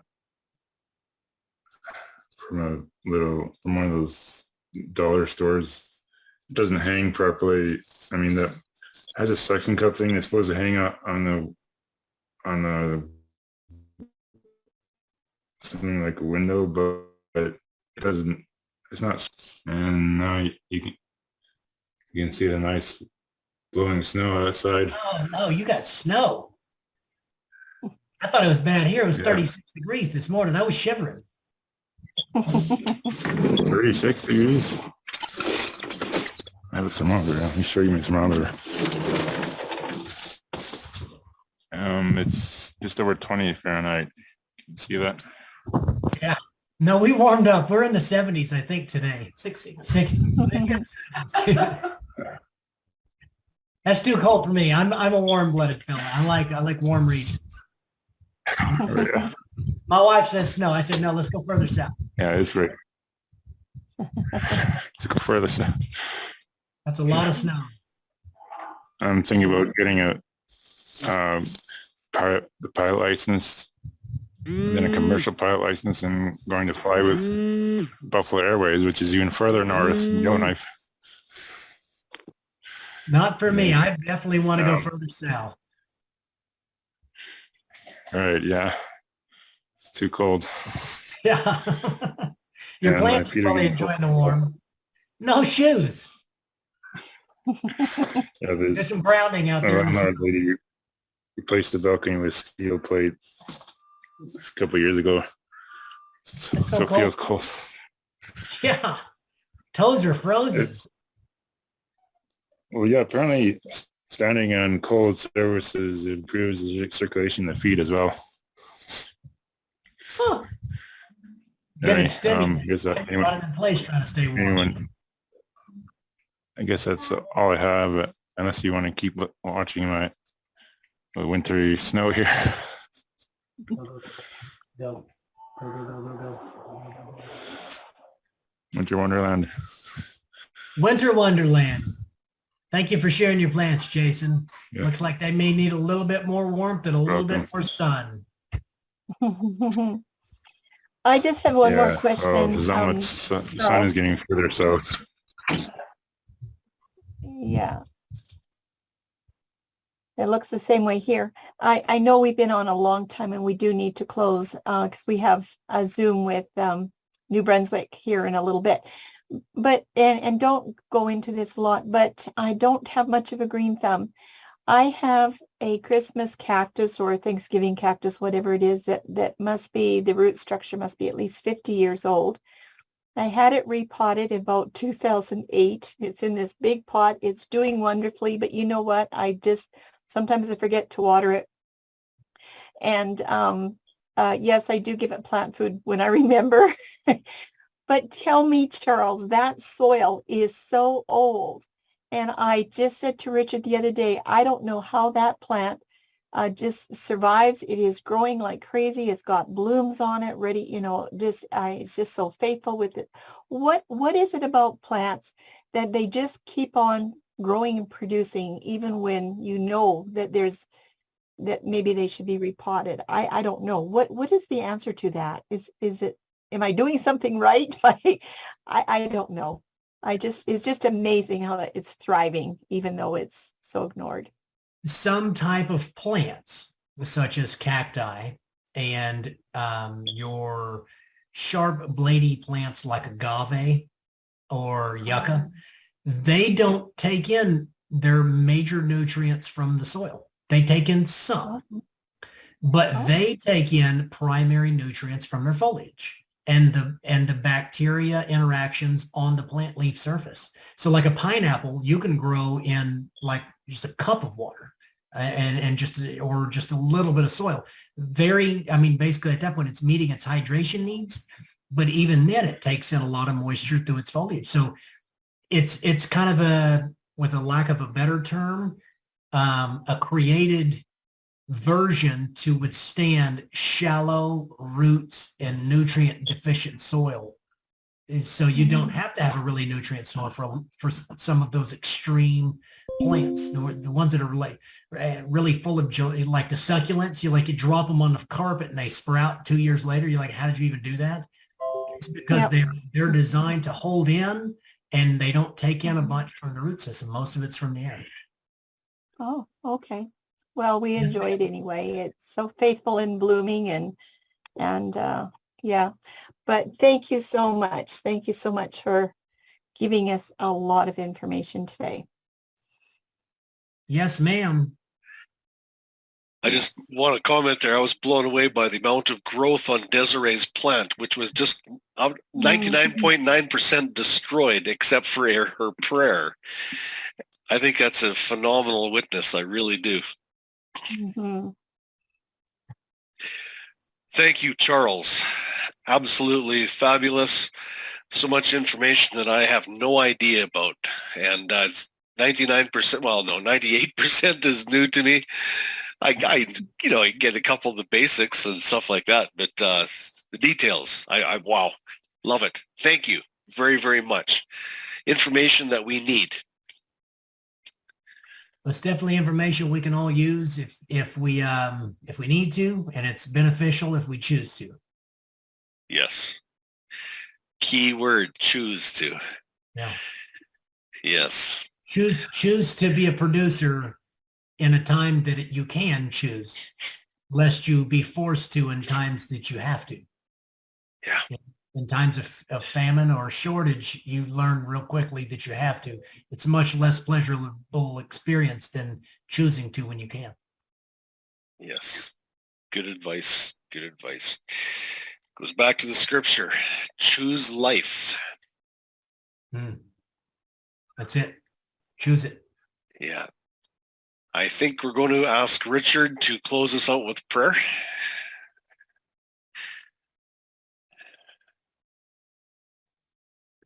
Yep. Before I do that, I want to thank all those that have taken the time to get on their knees and pray for myself and for others that have lost someone recently. I know that when we go through that, it is a difficult time for us and our families, and we need supportive family. And I am very thankful for this panel and for those that took the time. I want to say thank you. Anyway, thank you. Dear Yahuwah, we thank you for getting us through this week. We thank you for Shabbat. We thank you for the rest. We thank you, Father, for helping us through these trying times. We know that as time progresses, that we are going to be at this crossroad more and more with more of the panel members, because our families have chosen things that are going to make things difficult for us, because we've chosen a different path. And Father, we ask thee to help us, to encourage one another, to be with one another, to pray for one another, to help each other out as best we can, Father, because we, as a family, only have each other and you. And we pray that you'll continue to help us in every way, shape, or form, Father. Pray for your blessing upon each and every member that attended today, and that they were fed from Charles's meeting today, and that they were blessed by it. We thank you, Father, for being with us and blessing us so, and keeping us through all the difficulties and hardships that we have to deal with, Father, in this week ahead. Thank you, and ask for your continued blessing and encouragement, Father, to help us through the times before us. Bless us and keep us all now, and help us to enjoy the rest of our Shabbat, Father. Thank you for your presence and for your help, Father, to get us through what is ahead of each and every one of us. And we ask this today, Father, in Yeshua's name. Amen. Thank you, Richard. Shabbat shalom to each one of you. May Yahuwah bless you as we go through this week. May he restore you and comfort you. May his face shine upon you. And thank you for joining us today. You're welcome.